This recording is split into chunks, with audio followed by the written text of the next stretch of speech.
galera! Tudo tranquilo? Bora começar mais uma aula? Para que vocês aproveitem da melhor forma, eu vou te dar algumas dicas. Antes de tudo, procure um ambiente adequado em que você se sinta confortável. Tenha cuidado com os ruídos, eles podem tirar a sua atenção no meio da aula. Ajuste o volume do seu dispositivo e dê preferência por ouvir o áudio pelo fone de ouvido. Pegue papel e caneta para fazer anotações ou utilize seu computador ou smartphone para marcar pontos importantes da aula. Utilize o chat nos momentos adequados e colabore. Sua participação é muito importante. Mantenha o foco e atenção na aula e lembre-se de que o caminho até a residência dos seus sonhos está cada vez mais próximo. Aproveite e bora pra cima!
Um diferencial importante que a Medway tem é a relação bem próxima, né, que os professores têm com os alunos. Fazer o curso tirou muita angústia que eu tinha, facilitou muito a jornada aí, no sentido de entregar alguns tópicos já que a gente precisa. Os professores estão sempre bastante presentes. A Medway me mostrou que eu poderia mudar a minha formação como médica e não só como concurseira naquela época. Então ela mudou meu mindset para que eu viesse preparada para São Paulo para ser uma grande residente, mas também uma grande médica no futuro.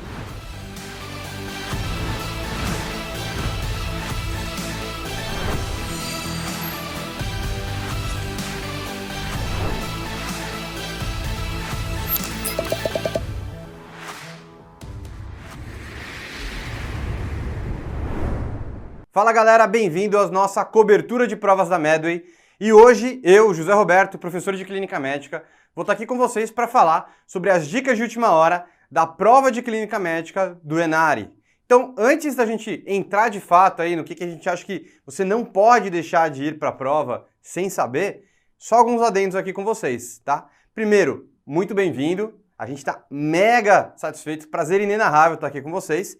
E hoje o ponto é, a gente vai rever o que é mais importante, o que não dá para ir para a prova sem lembrar. Aquela revisadinha que a gente tem que fazer, bater aquele olho de última hora que vai garantir aquele pontinho que vai fazer a diferença na sua prova de amanhã. Então, para falar dos dicas de última hora, a gente sempre vai ter esse tipo de vídeo saindo na véspera da prova de vocês, tá? Vocês vão ver que tem um calendário de provas e a gente vai seguir esse calendário aí da maioria das provas, as mais concorridas. Não vamos largar vocês, não. Vamos estar aqui até o final, galera. Então já se inscreve no canal para não deixar de perder as próximas dicas, que cada dia vai ter uma especialidade, e das nossas apostas. Então não deixa de se inscrever no nosso canal para não perder. E essas aqui são as que a gente vai falar para vocês, vocês vão conseguir seguir aqui no nosso canal. Beleza? Então, vamos comentar um pouquinho sobre a prova do ENARE de Clínica Médica. Então, nos últimos 2 anos aí que a gente tem da prova do ENARE, de 2021 e 2022, questões bem diretas, tá? Não é aquele textão, tá bom? Um pouco mais sucinto do que a gente pode ter. Casos também seguem essa linha, casos mais sucintos. Então, você não vai perder muito tempo ali no enunciado, que já é uma coisa muito boa. e aí acaba cobrando coisas sobre patologia, fisiologia, então fiquem atentos nisso daí. E o que a gente acha que vale a pena então, para entregar para vocês, o que a gente acha que vale a pena dar uma batida de olho antes de ir para a prova nessa reta final do ENARE? Então, primeiro, crises hipertensivas, mas só um adendo aqui. O que tem caído nos últimos anos de crise hipertensiva? Na verdade, não era a crise hipertensiva em si, mas um paciente que chega com uma pressão elevada e uma dor torácica, e era uma síndrome coronariana aguda, o paciente que chega com uma pressão elevada e uma dor lancinante, com assimetria de PA, que era uma dissecção de aorta, o paciente que chega com uma crise hipertensiva e dispneia, com crepitação até terço superior, que era um edema agudo hipertensivo. Então, só para a gente relembrar isso daí, não vamos entrar nos detalhes de cada uma das patologias, apenas na abordagem geral das crises hipertensivas. Além disso, insuficiência cardíaca, nos últimos 2, 3 anos aí, cada vez mais sendo cobrado, porque estamos tendo mais avanços no tratamento da insuficiência cardíaca, em especial da fração de ejeção tanto reduzida quanto da preservada. Obviamente, lembrando que o sacubitril/valsartana foi validado, já está liberado para utilizar no SUS através de LME. Então é um assunto quente, além dos inibidores de SGLT2, que estão aí tanto para o diabético, quanto para o paciente que é cardiopata com disfunção ventricular, quanto na doença renal crônica. Então, queridinha aí da cardiologia, os inibidores de SGLT2 também. Além de comentar de distúrbios hidroeletrolíticos, dando um foco especial para um aí que a gente vai comentar. E vamos lá começar sobre as crises hipertensivas. Então, jogo rápido aqui com vocês. Primeiro, qual que é a definição de urgência hipertensiva e emergência hipertensiva? São coisas totalmente distintas. O que elas têm em comum é apenas que existe uma pressão elevada na maioria das vezes, mas não obrigatoriamente também. Primeiro, para eu ter uma emergência hipertensiva, o que vai me diferenciar é a presença de uma lesão de órgão-alvo. Por isso que eu comentei, às vezes eu posso ter até lesão de órgão-alvo e não ter pressão elevada, tá? Então o que define mesmo é a lesão de órgão-alvo, que isso, tendo isso, a gente está numa emergência hipertensiva. E quais são os órgãos-alvo que a gente tem que pesquisar no enunciado? Primeiro, sistema nervoso central. Encefalopatia hipertensiva, o paciente vai chegar lá confuso, agitado, sem déficit neurológico focal, tomo de crânio sem alterações, e aí a gente vai ter também o AVC isquêmico e o AVC hemorrágico, assim como também a HSA. Do sistema cardiológico, a gente vai ter síndrome coronariana aguda, com ou sem supra, né? Angina instável e edema agudo hipertensivo. Também podemos ter uma lesão renal aguda rapidamente progressiva, no caso nas lesões de órgão-alvo renais, e também na gestante, eclâmpsia e pré-eclâmpsia grave. Também temos ainda dissecção aguda de aorta, crise adrenérgica do feocromocitoma e intoxicação por cocaína, que também são emergências, né, ou pelo menos uma urgência hipertensiva na maioria das vezes.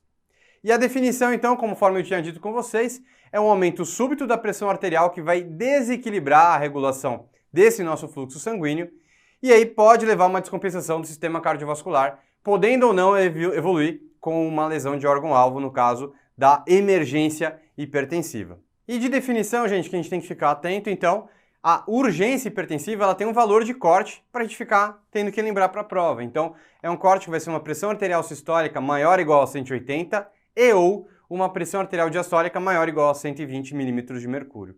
Lembrando que na urgência eu não posso ter uma lesão de órgão-alvo, ok? Se eu tiver uma lesão de órgão-alvo, ele é obrigatoriamente uma emergência hipertensiva. Nas emergências hipertensivas, seguindo a mesma linha de raciocínio, mas não exclusivamente, eu também vou ter um valor de corte, que é o mesmo que eu acabei de comentar com vocês na urgência hipertensiva.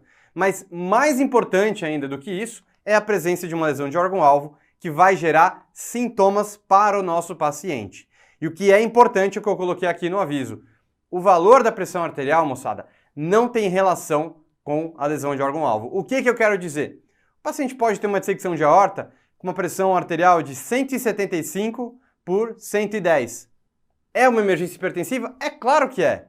Então não adianta ser essa bitola aí, combinado? E o tratamento vai ser de acordo com a causa de base, porque a gente vai ter alvos diferenciados que eu vou comentar no finalzinho dessa discussão de urgência hipertensiva. Mas abordando um teminha a mais, então, pseudocrise hipertensiva, aquele paciente que vai, bateu boca, teve uma briga, um problema emocional, enfim, e é uma pseudocrise hipertensiva. Ele não fecha critério de urgência, ele teve um motivo muito bem documentado aí que está gerando ansiedade, dor, estresse e elevando a pressão dele. Isso é uma pseudocrise. Na maioria das vezes não precisa de tratamento no pronto-socorro. Tá com dor, é dar remédio para dor, tá ansioso, é dar ansiolítico, por exemplo. Já o tratamento aí, quando o paciente tiver uma lesão de órgão-alvo, vai ser de acordo com a doença de base dele. Então, às vezes o paciente já tinha um aneurisma de aorta, por exemplo, chega com uma dor torácica, pressão alta, a primeira coisa que você tem que pensar é avaliar como é que tá, se não dissecou a aorta dele, se é um paciente que ele é coronariopata, avaliar se ele está com alguma dor ou alteração eletrocardiográfica, por exemplo.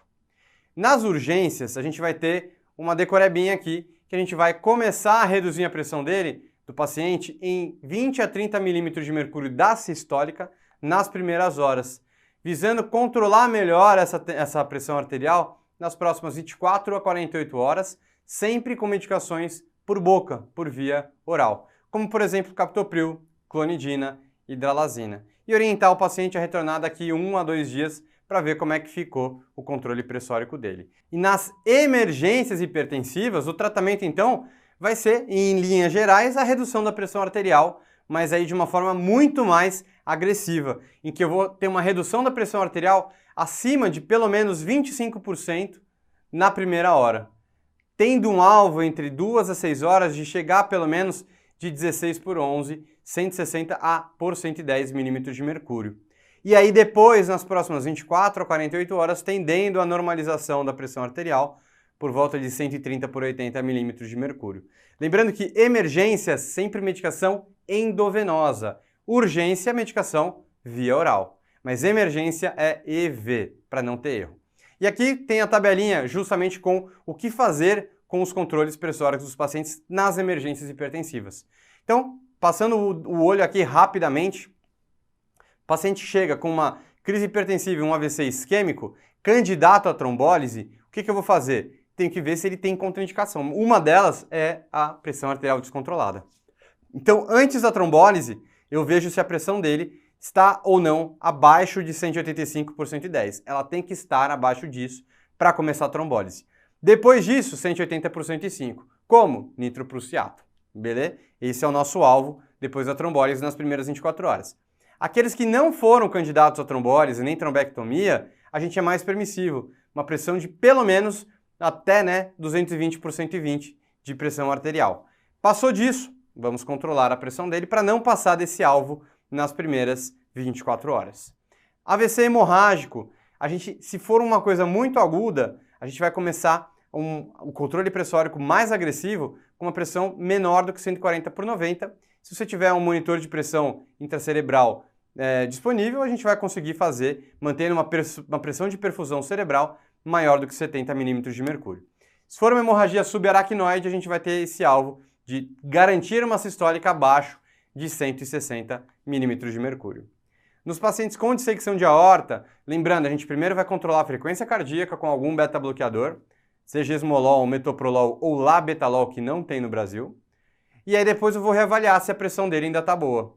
Se a pressão dele ainda está boa, ainda está alta. Se a pressão dele continuou elevada, está indicado o uso de nitrato endovenoso. E aí a gente vai ter o alvo para reduzir instantaneamente uma pressão sistólica menor do que 120 e uma frequência cardíaca abaixo de 60.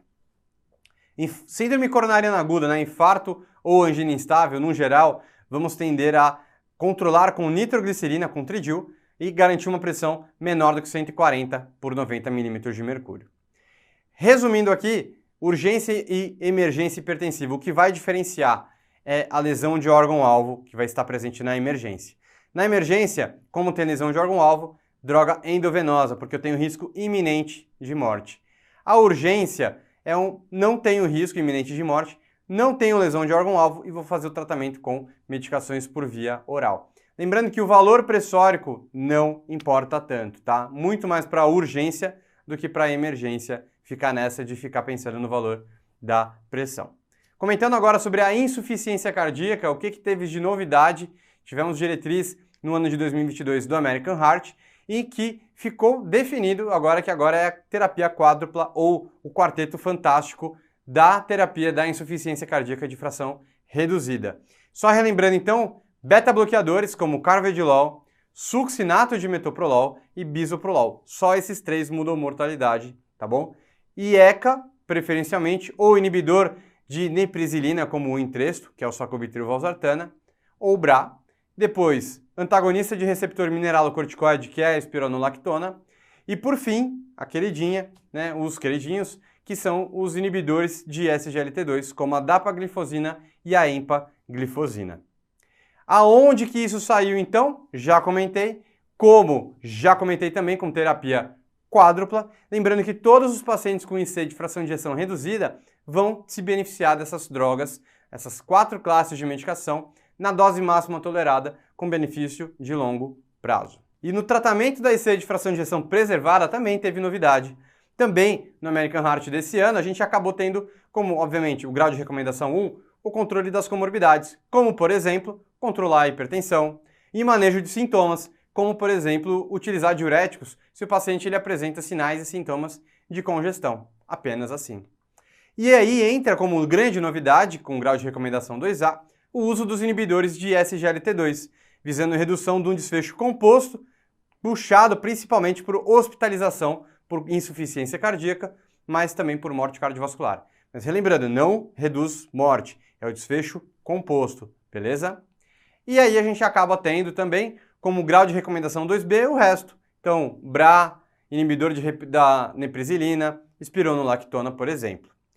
No paciente com IC, então, como é que fica o tratamento farmacológico? Além da terapia quádrupla que a gente comentou agora. O paciente que ele está em terapia quádrupla e persiste com sintoma refratário de classe funcional 2 a classe funcional 4, que é o paciente que tem sintomas, a gente vai ter essa decorebinha. Então, se o paciente ele tem uma fração de ejeção menor do que 35% e ele é afrodescendente, eu posso utilizar a combinação de hidralazina com nitrato.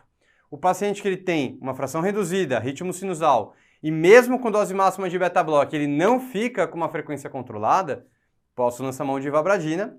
E o paciente que ele tem uma disfunção ventricular, tem FA ou não, eu posso dar digoxina para melhora de sintoma pelo seu efeito inotrópico positivo.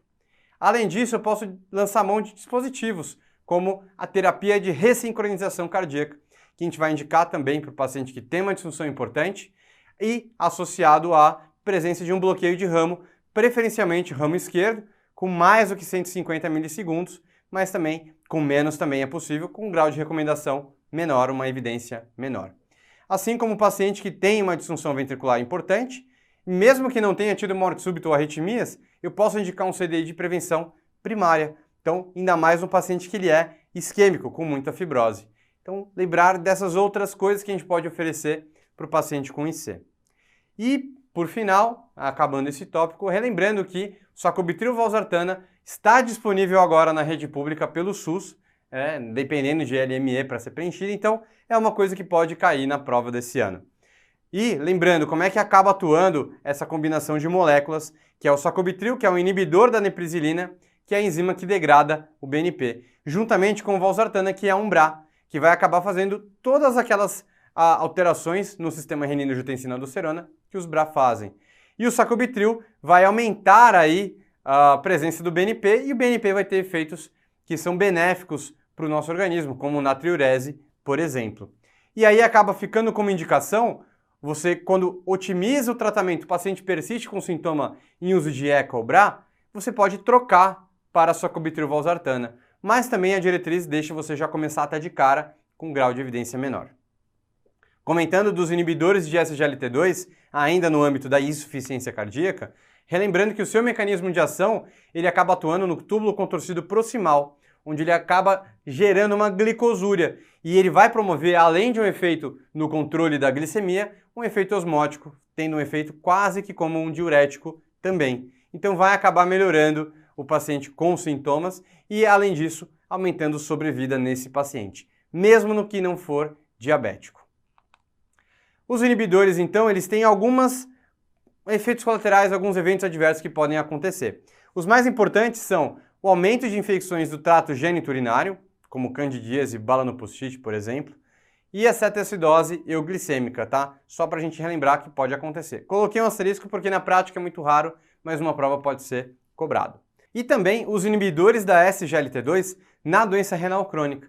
Lembrando que na doença renal crônica a gente tinha poucas ferramentas no controle dos fatores de risco e no controle da progressão da doença. E aí depois de um dos estudos aqui que eu trago para vocês, que é o DAPA-CKD, a gente tem uma ferramenta a mais. Lembrando que como que estava sendo antigamente, que não era tão antigamente, até recentemente, melhor dizendo. E é COBRA para controle, né, de proteinúria, controle de perda de função renal, podendo não acrescentar um diurético tiazídico, lembrando que também teve estudo mostrando que clortalidona é eficaz no clínice abaixo de 30 para controlar a pressão arterial, tá? Por isso que tá aí. E aí no CADIGO desse ano de 2022, eles acrescentaram uma ferramenta a mais para os pacientes com doença renal crônica, que são os inibidores da SGLT2. Lembrando que a gente tem que utilizar com segurança para pacientes com clearance acima de 20. E o que acontece então na prática? Aqui é um exemplo de um paciente diabético, mas também vale para os pacientes não diabéticos na prevenção e no controle da progressão da doença. Então o paciente começa a ter uma hiperfiltração na fase da hiperfiltração do paciente com nefropatia diabética e começa a também ter a presença de microalbuminúria, até o momento que ele começa a subir muito a presença de microalbuminúria e os inibidores da SGLT2, eles seguram a microalbuminúria, elas reduzem a microalbuminúria, que por si só já vai reduzir a disfunção renal, a progressão da disfunção renal também. Aí vocês acompanham aqui a taxa de hiperfiltração. Quando a gente utiliza os inibidores da SGLT2, você estabiliza a taxa de filtração glomerular também, ao contrário de quem não os utiliza, que vai evoluir para a doença renal crônica final, tá? Dialítica, por exemplo. Então, essa é a função dos IECAs, BRAS e dos inibidores de SGLT2 no manejo, prevenção e controle da doença renal crônica. Tanto faz, viu, se ela é diabética ou não, está indicado em ambos os casos, assim como na IC, tanto faz se ele é diabético ou não. E um dos distúrbios que você tem que saber, não dá para ir para qualquer prova sem saber, é a hipercalemia. É o que mais cai dos distúrbios hidroeletrolíticos. Relembrando que o corte que a gente vai falar se tem ou não uma hipercalemia é um potássio sérico acima de 5 ou 5,5 e que a hipercalemia grave é aquela que, independentemente se é 6, 7, 9 ou 5,5, está associado a alterações eletrocardiográficas. Lembrando que ela também pode estar relacionada a sintomas clínicos, como fraqueza, paralisia flácida, palpitações, parestesias, mas o mais importante aqui é relembrar o padrão eletrocardiográfico. Então eu começo numa hipercalemia, aumentar a onda T, então imagina que eu estou aqui puxando essa onda T, ela vai ficando cada vez mais apiculada, depois eu começo a ter um alargamento do QRS, a ponto de quase parecer um aspecto sinusoidal. E em algum momento eu vou ter um achatamento também da onda P e o paciente começa a ficar nesse aspecto mais sinusoidal. Essa é a história natural, a evolução natural eletrocardiográfica. E o tratamento, qual será? Primeiro, tirar da urgência. Então o que é tirar da urgência? Fez um eletro, tem alteração eletrocardiográfica? Vamos tirar da urgência. Como eu tiro? Gluconato de cálcio. Vou repetir o gluconato até normalizar o eletrocardiograma. O início de melhora é quase que imediato. Próximo passo é diminuir a ingesta e tirar o efeito causador. Então, no caso de diminuir a ingesta, isso vai diminuir a longo prazo. No longo prazo não, né? Mas em prazo de alguns dias a horas. Mas o mais importante é tirar o efeito causador. Então, o paciente ele fez uma hipercalemia porque iniciaram um IECA. Então, vou tirar o IECA, por exemplo. Né? Espironolactona? Vou tirar a espironolactona. Esse é o primeiro passo. O próximo passo é fazer um shunt intracelular, é jogar o potássio para dentro da célula. Então, quais são as principais medidas que eu posso ter? A glicoinsulina, que é uma solução polarizada, que é a glicose mais insulina, beta-2 agonistas inalatórios e bicarbonato de sódio, caso ele tenha acidose metabólica associada. E por fim, a gente vai fazer medidas para aumentar a excreção de potássio, seja pela urina, seja pelo trato digestivo. E aí eu vou ter diuréticos de alça, como a furosemida, por exemplo, resinas de troca, como o poliestireno sulfonato de cálcio, vulgo Sorcal, e até mesmo a hemodiálise, por exemplo. Um outro assunto que também vem caindo nas últimas provas é sepse. Então o paciente está na enfermaria, tratando uma pneumonia, evolui com hipotensão, sonolência, má perfusão, é sepse. Então também, com certeza, vai cair alguma questão sobre sepse. Relembrando então, o sepsis 3, que a gente acaba tendo essa última atualização essa definição de sepse, a gente vai estar tendo de frente de uma sepse quando tiver uma infecção, mais algum sinal de disfunção orgânica, que a gente vai utilizar o score de SOFA para fazer o diagnóstico dessa disfunção orgânica, que ela pode ser numa disfunção orgânica relacionada à parte respiratória, através de uma relação PF reduzida, neurológica através de alguma alteração da escala de coma de Glasgow, alguma alteração hemodinâmica relacionada então à hipotensão ou necessidade de droga vasoativa, da parte hepática o aumento de bilirrubinas, da parte hematológica queda de plaquetas e da parte renal aumento de creatinina ou oligúria. Então a partir do momento que eu tenho uma suspeita de uma infecção associado a 2 pontos no SOFA, que vai avaliar essas variáveis aqui, eu estou de frente para uma sepse. Então, relembrando, infecção com aumento do SOFA para mais do que 2, maior ou igual a 2, é sepse. Não temos mais o termo sepse grave. Toda sepse agora é relacionada à disfunção orgânica. Todos os pacientes com sepse, então, têm algum grau de disfunção orgânica. E isso aí acaba gerando muito mais fidedignidade para ver quem é o paciente mais grave. E a triagem disso, entre aspas, pode ser feita com o Kick-SOFA. Lembrando, Kick-SOFA não é um exame de rastreio, tá? O que eu tenho tem um paciente com uma suspeita de sepse, aplica o Kick-SOFA. Kick-SOFA deu positivo? Opa, aqui vale a pena eu abrir o leque e coletar todo o exame do SOFA aqui. Então coleta gaso, coleta exame, vamos ver débito urinário, por exemplo. E aí sim a gente vai realmente definir se o paciente tem sepse ou não. Relembrando do SOFA, do Kick-SOFA, quais são as variáveis que a gente vai ter à nossa disposição? Alteração do nível de consciência, redução da pressão arterial e uma frequência respiratória mais elevada, né? Pensando que já está evoluindo até com uma acidose metabólica. O choque séptico, que é uma outra entidade também, vai estar relacionado com uma hipotensão que ela é refratária ao volume. Então, mesmo assim mantendo uma hipotensão com uma PAM menor do que 65, mesmo recebendo volume, mais a presença de lactato elevado, 2 millimol ou 18 mg por decilitro, ou o uso de droga vasoativa para manter uma PAM maior do que 65. É uma condição com uma alta mortalidade. Relembrando que de novidade teve foi a diferenciação do tempo para início de antibiótico. E aí, do tempo para antibiótico, como que era antes? Todos os pacientes com sepse ou choque séptico tinham que receber antibiótico dentro de 1 hora. E agora o que mudou? Agora, apenas os pacientes com choque séptico devem receber dentro da primeira hora de tratamento o antibiótico. Porque justamente eu consigo ter um pouco mais de tempo para reavaliar nos outros casos. Às vezes é um paciente que está com uma insuficiência cardíaca descompensado, né? E aí é um diagnóstico diferencial de uma sepse de foco pulmonar, né? Então, às vezes o paciente chega lá, falta de ar, dispneico, você acha que é sepse, mas na verdade é um AIC. Então, esses casos que são mais duvidosos, você está autorizado a esperar até 3 horas para início de antibiótico, que é para você dar tempo de reavaliar se realmente o quadro é de alguma infecção ou não.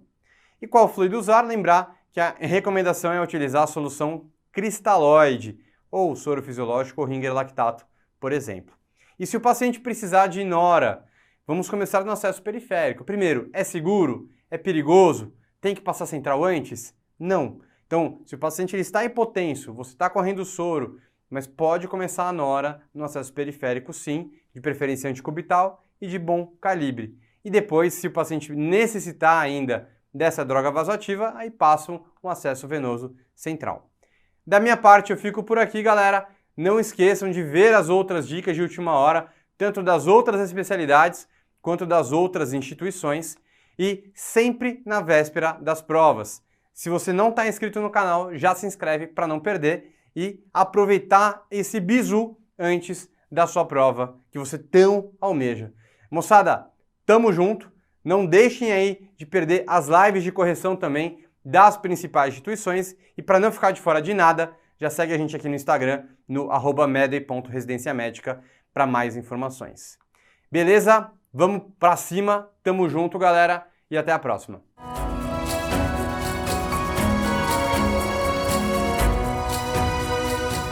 Fala, pessoal, tudo bem? Sejam bem-vindos à nossa cobertura de provas. Meu nome é Marina Viana, professora de cirurgia do time aqui da Medway, e hoje eu venho trazer as dicas de última hora do ENARE para vocês dessa especialidade maravilhosa. Então, é a hora de rever aqueles pontos mais importantes e é aquele pontinho extra que vai fazer a diferença na sua prova amanhã, certo? E aqui, entenda, a gente vai chegar com essas dicas de último minuto na véspera das provas. Se inscreve no nosso canal para você não perder todas essas dicas que a gente vai te trazer. Como é que a cirurgia é no Enare? Super direto, a questão é curta, é sucinta, cobra conceito sobre patologia. E o que vale a pena você ficar de olho? Eu quero que você recorde comigo a semiologia do câncer gástrico, os famosos epônimos.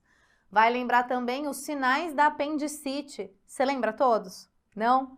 Então me aguarda.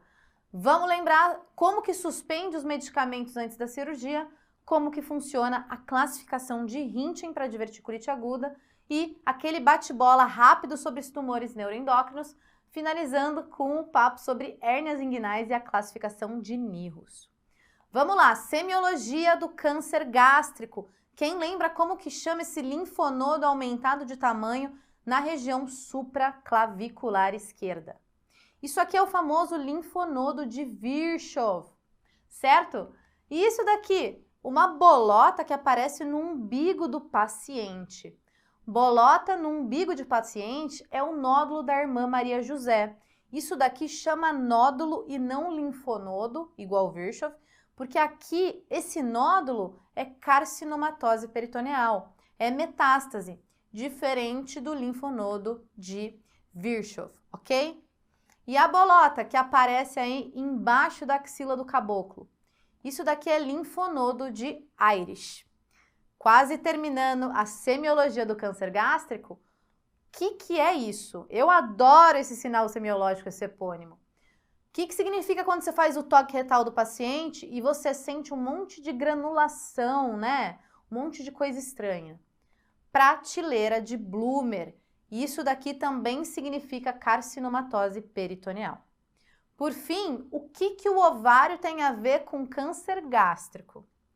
Não se esqueça do tumor de Krukenberg, que é um tumor ovariano, que muitas vezes o diagnóstico do câncer gástrico é feito por uma massa ovariana que tem células em anel de Synnet.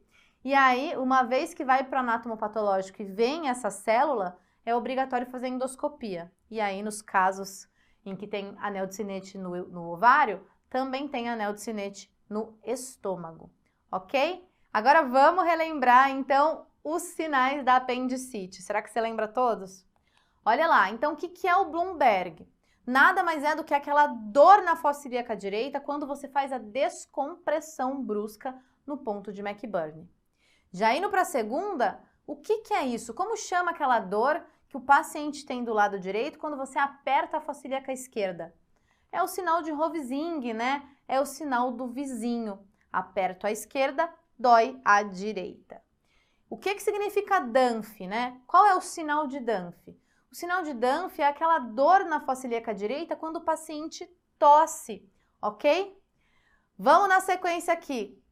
Já dei o spoiler, né? Quando você tem a temperatura retal menos a temperatura axilar maior do que 1, você tem o sinal de Lenander. Mas eu já tô te falando que na sua vida, por favor, não fique fazendo sinal de Lenander em todo mundo, ok? Aliás, em ninguém, porque provavelmente é muito desconfortável. Na sequência, quem lembra o sinal de Summer? O sinal de Summer é aquela hiperestesia que o paciente tem na fossa ilíaca direita. Esse daqui, essa dor na fossa ilíaca direita, enquanto se traciona o testículo direito, é outro sinal que você está proibido de fazer na vida, igual o sinal de Lenander. E o nome desse sinal aqui é Ten-Horn. Então, o Ten-Horn, você puxa o testículo direito do paciente e ele tem uma dor irradiada aí para a fossa ilíaca direita. A percussão do calcâneo nada mais é do que aquele pulinho que a gente pede para o paciente dar dentro do seu consultório. E aí ele sente dor na fossa ilíaca direita, ou uma batidinha no calcâneo direito. Por fim, como chama a dor a compressão da fossa ilíaca direita enquanto você eleva o membro inferior direito e mantém ele esticado? Pessoal, é o famoso sinal de Lapinski, ok? Lembrem-se que eles podem vir separados, eles podem vir juntos, então tabelinha para você lembrar. Bora falar da suspensão medicamentosa, então, no pré-operatório. Quando que a gente vai suspender a AS? Não se esqueça, 7 a 10 dias antes da cirurgia e o clopidogrel 5 a 7 dias antes da cirurgia. Com uma bela observação de que hoje em dia a gente já está muito mais direcionado aí a manter o AS naqueles pacientes que têm alto risco cardiovascular. Quando a gente fala de anticoagulante, né, a varfarina vai suspender 4 a 5 dias antes do procedimento. Todo mundo da família Abana, né, o apixabana, rivaroxabana, vai suspender com 2 a 3 dias do procedimento. E não se esqueça que esses pacientes precisam fazer a ponte, né, para operar. Então, você suspende e entra com ou enoxaparina ou a heparina não fracionada, certo? Olha lá, você precisa fazer a ponte e o mais importante, você retorna com a heparina de baixo peso molecular e a não fracionada o mais rápido possível no pós-operatório, entre 12 a 24 horas, ok? Claro, sempre de olho no HB/HT do paciente e nas plaquetas. Antidiabéticos orais, via de regra, você suspende na manhã da cirurgia, com exceção da clorpropramida, que vai suspender 48 horas antes, e da metformina, que o Sabinstone te traz, que você precisa suspender 1 a 2 dias antes do procedimento. Olha o retângulo vermelho. Victoza, que é a liraglutida, vai suspender 3 dias antes do procedimento. Ozempic, semaglutida, vai suspender 7 dias antes do procedimento. Não esquece que está na moda perguntar isso aqui na prova. Anti-inflamatório, sempre 1 a 3 dias antes do procedimento, porque você sabe que ele vai inibir a cascata do tromboxano. Estrogênio e anti-osteoporose vai também suspender com 4 semanas. Combinado? Vamos relembrar então a classificação de Hinchen para diverticulite aguda. Pessoal, a classificação de Hinchen é uma classificação clínica radiológica para você direcionar seu tratamento. Então, o Hinchen 1, eu tenho o quê? Um abscesso localizado. Olha lá ele aqui bonitinho, centradinho ali, bem no local aonde está o processo da diverticulite. Quando eu estou falando de um Hinchen 2, eu já tenho um abscesso pélvico ou à distância. A coisa vai piorando. Hinchen 3 já tem uma peritonite, mas é uma peritonite purulenta. Hinchen 4 tem uma peritonite fecal generalizada horrorosa. E olha lá o fluxograma para você não esquecer. Se o paciente tem um quadro de diverticulite, você pergunta, ele tem peritonite? Não, não tem peritonite. Então, provavelmente é um abscesso localizado, né?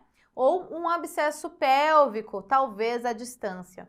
Um Hinchen 1 ou 2. Vai mandar para tomografia. E aí, se for um abscesso pericólico, ele é 1.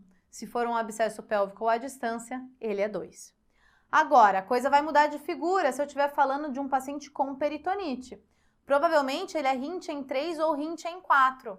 Aí você nem manda para tomografia, o paciente tem peritonite. Peritonite é indicação cirúrgica, certo? E aí, se for uma peritonite purulenta, eu tenho um Hinchen 3.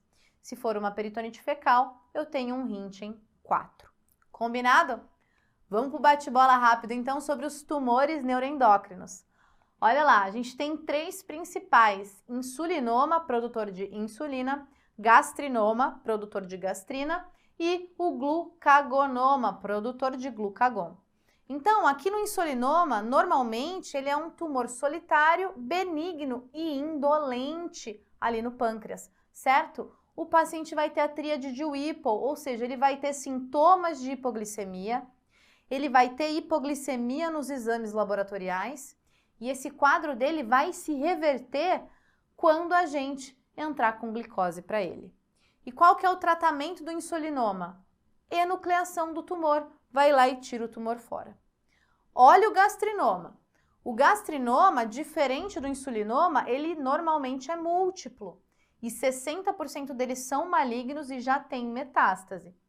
Esse paciente com gastrinoma, ele vai ter excesso de produção de gastrina, então vai ter diarreia, dor abdominal, doença do refluxo e doença ulcerosa péptica. O tratamento aqui é ressecção cirúrgica com IBP. Não dá para deixar o doente com esse produtor de gastrina aí morrer perfurado ou morrer sangrando por conta de úlcera. Glucagonoma é um tumor solitário, normalmente localizado na cauda do pâncreas, certo? E é maligno, horrível. 80% deles são metastáticos. O sintoma do paciente que tem glucagonoma, ele tem aumento do glucagon. Então, ele vai ter uma perda ponderal importante e um quadro clínico de diabetes mellitus. Para tratar esse doente é muito chato, porque não tem o que fazer. Você faz suporte clínico, você maneja o DM, faz análogo da somatostatina, faz um suporte nutricional, mas não tem por que ficar fazendo cirurgia nesses casos, ok? Relembramos os nossos tumores neuroendócrinos aí do pâncreas, certo?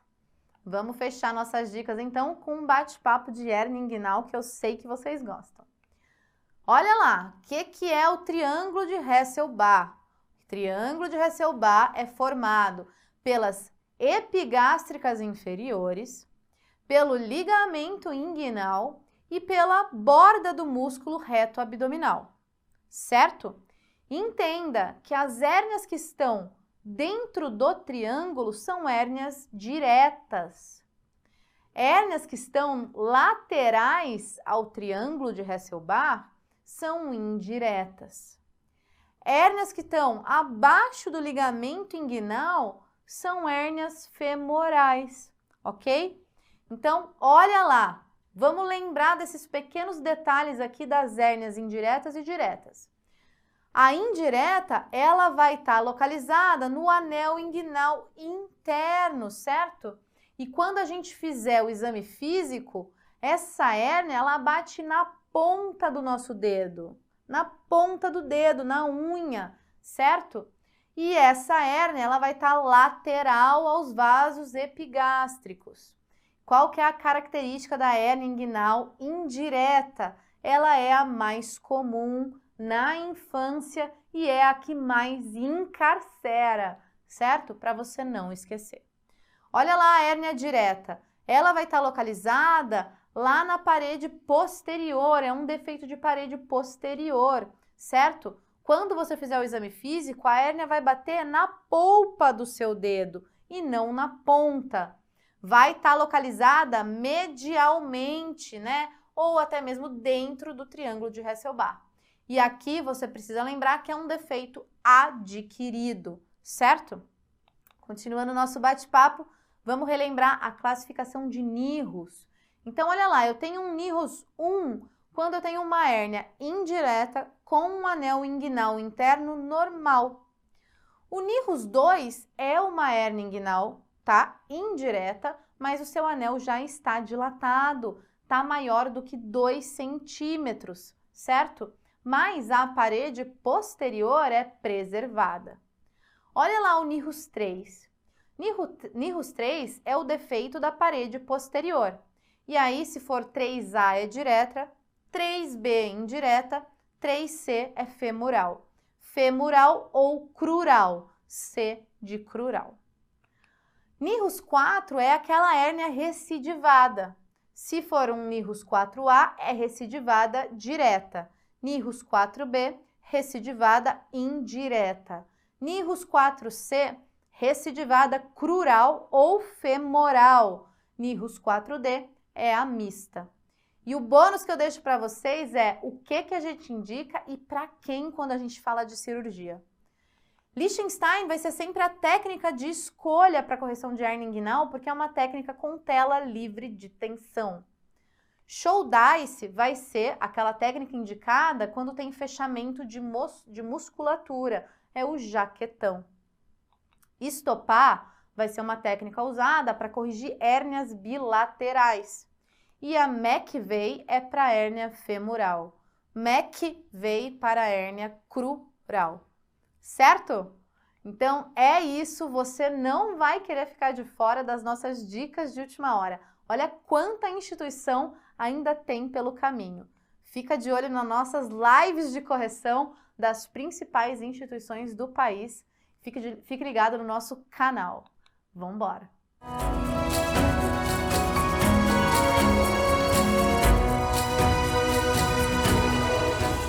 Olá, pessoal! Continuando aqui com a nossa cobertura de provas de 2022, eu queria falar com vocês algumas dicas de última hora do ENARI e aqui falando da ginecologia e obstetrícia.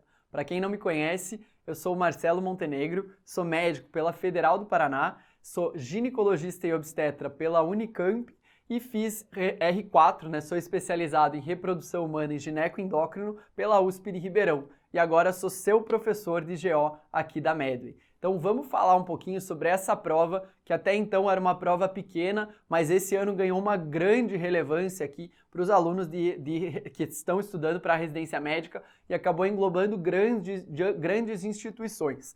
Então vamos ver como que é a GO no ENARI, né? E a GO no ENARI, é uma prova mais nova, né, que tá começando aí, vai ser o 3º ano da prova do ENARI, mas a gente já conseguiu identificar alguns padrões. A gente já identificou que é uma prova com casos clínicos curtos, que em geral solicitam a conduta. Tá? E é uma prova bastante baseada na vida prática, uma prova muito baseada aqui em protocolos nacionais e protocolos do SUS. E traz para a prova aqui vários temas que são realmente relevantes para o generalista. Então, difícil você ver aquelas questões que vão muito longe aqui, que vão em temas que não são tão recorrentes. Tá? Então, é uma prova boa, é uma prova aqui mais voltada realmente aqui para o médico que está se especializando, que vai entrar numa especialização.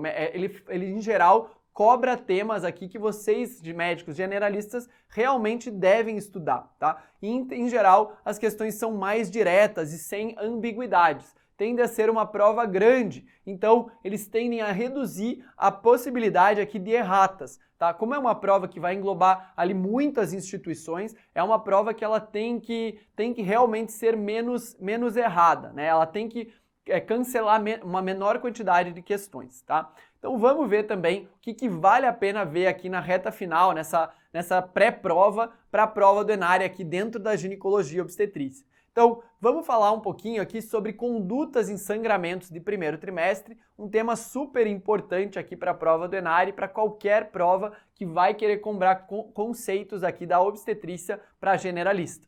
E também algumas diferenciações entre DPP e placenta prévia, que estão dentro do tópico de sangramentos de segunda metade da gestação. E ginecologista é obcecado por sangramentos. Então, na prova do ENARI, também é importante observar sangramentos ginecológicos. Aqui que eles podem ser reduzidos aqui no nosso acrônimo, PALM-COIN. Outro tema muito relevante para a prova do ENARI são as vulvovaginites. Super importante aqui nos postos de saúde, também a diferenciação das principais vulvovaginites, um tema que muito provavelmente vai estar na sua prova do ENARI. TRH, terapia de reposição hormonal, aqui indicações, como que deve ser feita a prescrição, é um outro top tema aqui para a sua prova do ENARI. E também estática fetal, aquelas coisas básicas ali dentro da obstetrícia, a estática fetal, como que deve ser feito o exame obstétrico aqui, também vale a pena de ser revisado aqui logo antes da sua prova. Se você não revisou isso aqui, dá uma olhadinha em alguns temas aqui antes da sua prova. E eu vou acrescentar ainda no final dessa aula um tema que é a minha aposta também aqui para a prova do ENARI, tá? Então vamos começar falando um pouquinho rapidamente aqui sobre a diferenciação dos sangramentos de primeiro trimestre. E sangramentos de primeiro trimestre a gente tem que lembrar de 3 diagnósticos diferenciais: abortamentos, mola e gestação ectópica. Lembrando que abortamentos tem vários tipos de abortamentos. E a gente tem que diferenciar inicialmente aqui cada um desses tipos de abortamento pela clínica. E a clínica depende muito de como que vai estar o colo uterino. Por isso que na avaliação de um sangramento de primeiro trimestre, muitas vezes a gente vai ter que fazer um toque vaginal para ver como que está o colo do útero. No caso de eu ter um aborto completo, a paciente vai se apresentar com sangramento de primeiro trimestre e um colo uterino fechado. E a ultrassom eu não vou ver imagem ali dentro. Significa que essa paciente teve um aborto, eliminou tudo, fechou já o colo e eu não vejo mais nada ali dentro. O eco endometrial, a linha endometrial está fininha, está menor do que 15 milímetros, não tem restos ovulares. O aborto incompleto, por outro lado, é uma paciente que teve um sangramento vaginal, se apresenta com um colo uterino entreaberto e a linha endometrial mostra restos ovulares. Eu olho a linha endometrial, ela está maior do que 15 milímetros, às vezes inclusive tem fluxo ao Doppler, tem uma característica mais irregular, tá? E o que é o aborto retido?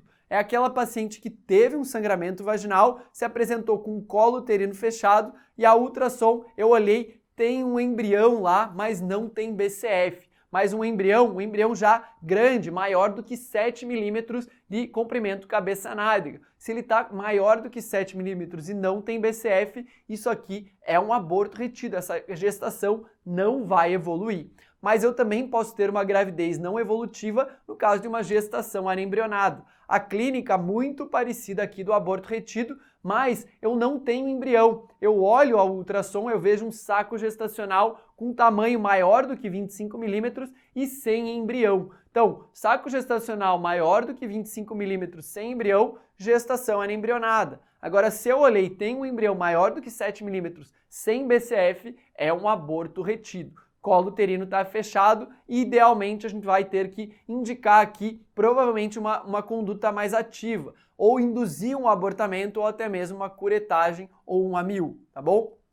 Ameaça de abortamento. Como é que é a paciente da ameaça do abortamento que chega lá no pronto-socorro? É aquela paciente que tem um sangramento vaginal de primeiro trimestre, mas está com o colo uterino fechado e a gestação está evoluindo normalmente ali. A gente olha um embrião, está com BCF. Mas ela pode apresentar ali algum hematoma retroplacentário, retroovular, tá? E essa paciente, em geral, ela vai ter que ser mantida em segmento, a gente vai ter uma conduta de segmento dessa paciente. Não precisa dar progesterona, não precisa fazer repouso absoluto na ameaça de abortamento, tá? E aborto infectado é uma paciente que tem outros comemorativos, é uma paciente que vai se apresentar com febre, dor e uma secreção vaginal fétida, né? Nesses casos, a gente vai ter que indicar antibiótico e uma curetagem uterina, tá? Então esses são os principais tipos de abortamentos aqui, uma das principais causas de sangramentos de primeiro trimestre. E qual é a segunda causa de sangramento de primeiro trimestre?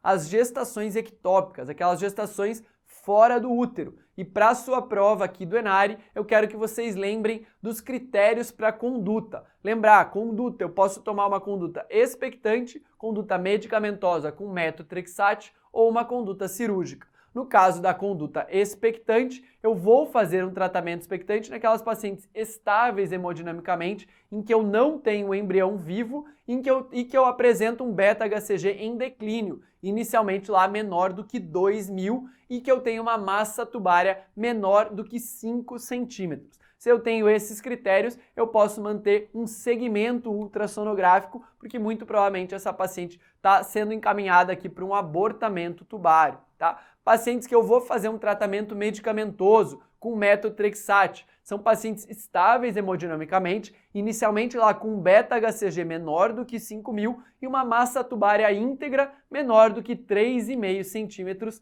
também sem BCF. Nessas situações, eu posso indicar metotrexate, que vai ser o meu tratamento conservador medicamentoso, se a paciente ainda tiver desejo de uma próxima gestação, tá?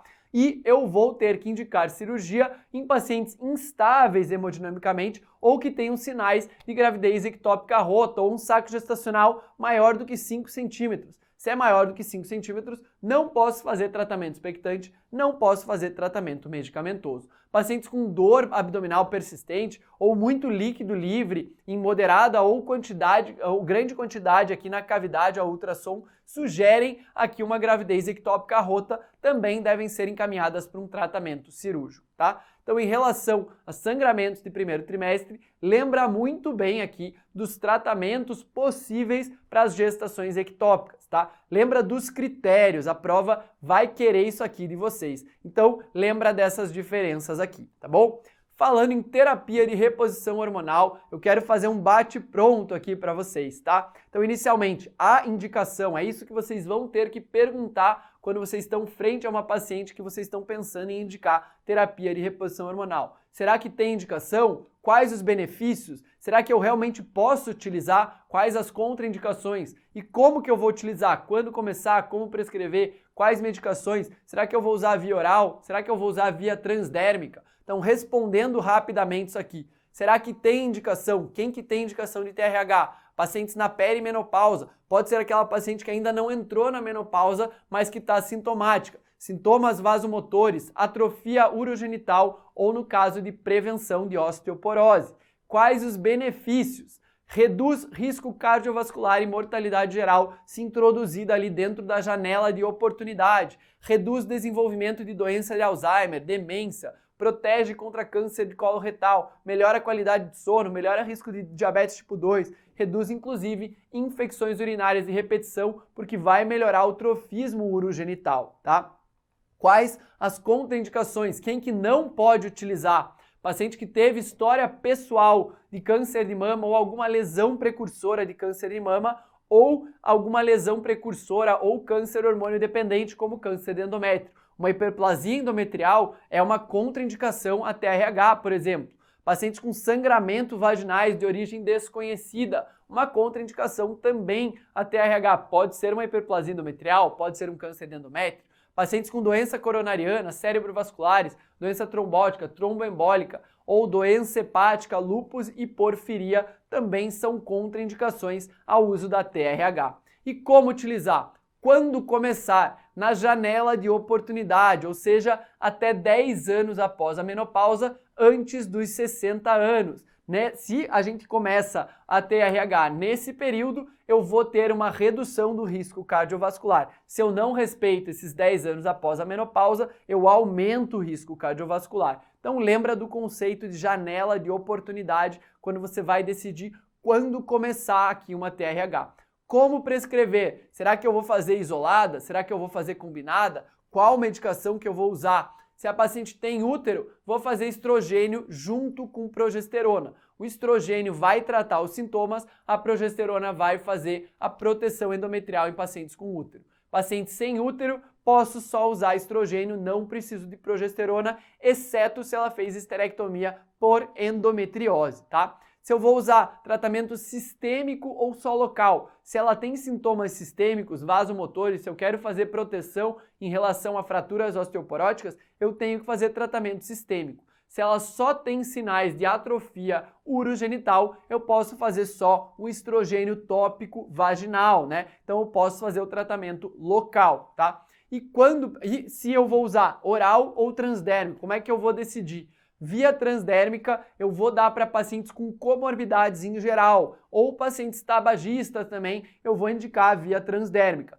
Pacientes que têm benefício da via oral são aqueles pacientes sem comorbidades, porque a via oral é mais fácil e até mais barata, né, se eu não tenho uma preferência da via transdérmica, e a única comorbidade aqui que é melhor eu usar a via oral são pacientes com dislipidemia em que tem um baixo HDL e alto LDL, porque a via oral ela tende a aumentar o HDL e reduzir o LDL, mas que tenham triglicerídeos normais, porque a via oral também aumenta os triglicerídeos, tá? Então, com essas 4 perguntas aqui, eu acho que vocês conseguem matar muito das questões que vão cair aqui sobre terapia de reposição hormonal no ENARI, tá? Vulvovaginites. Quis trazer aqui um quadro de conceitos rapidamente aqui para revisar os conceitos das principais vulvovaginites com vocês, tá?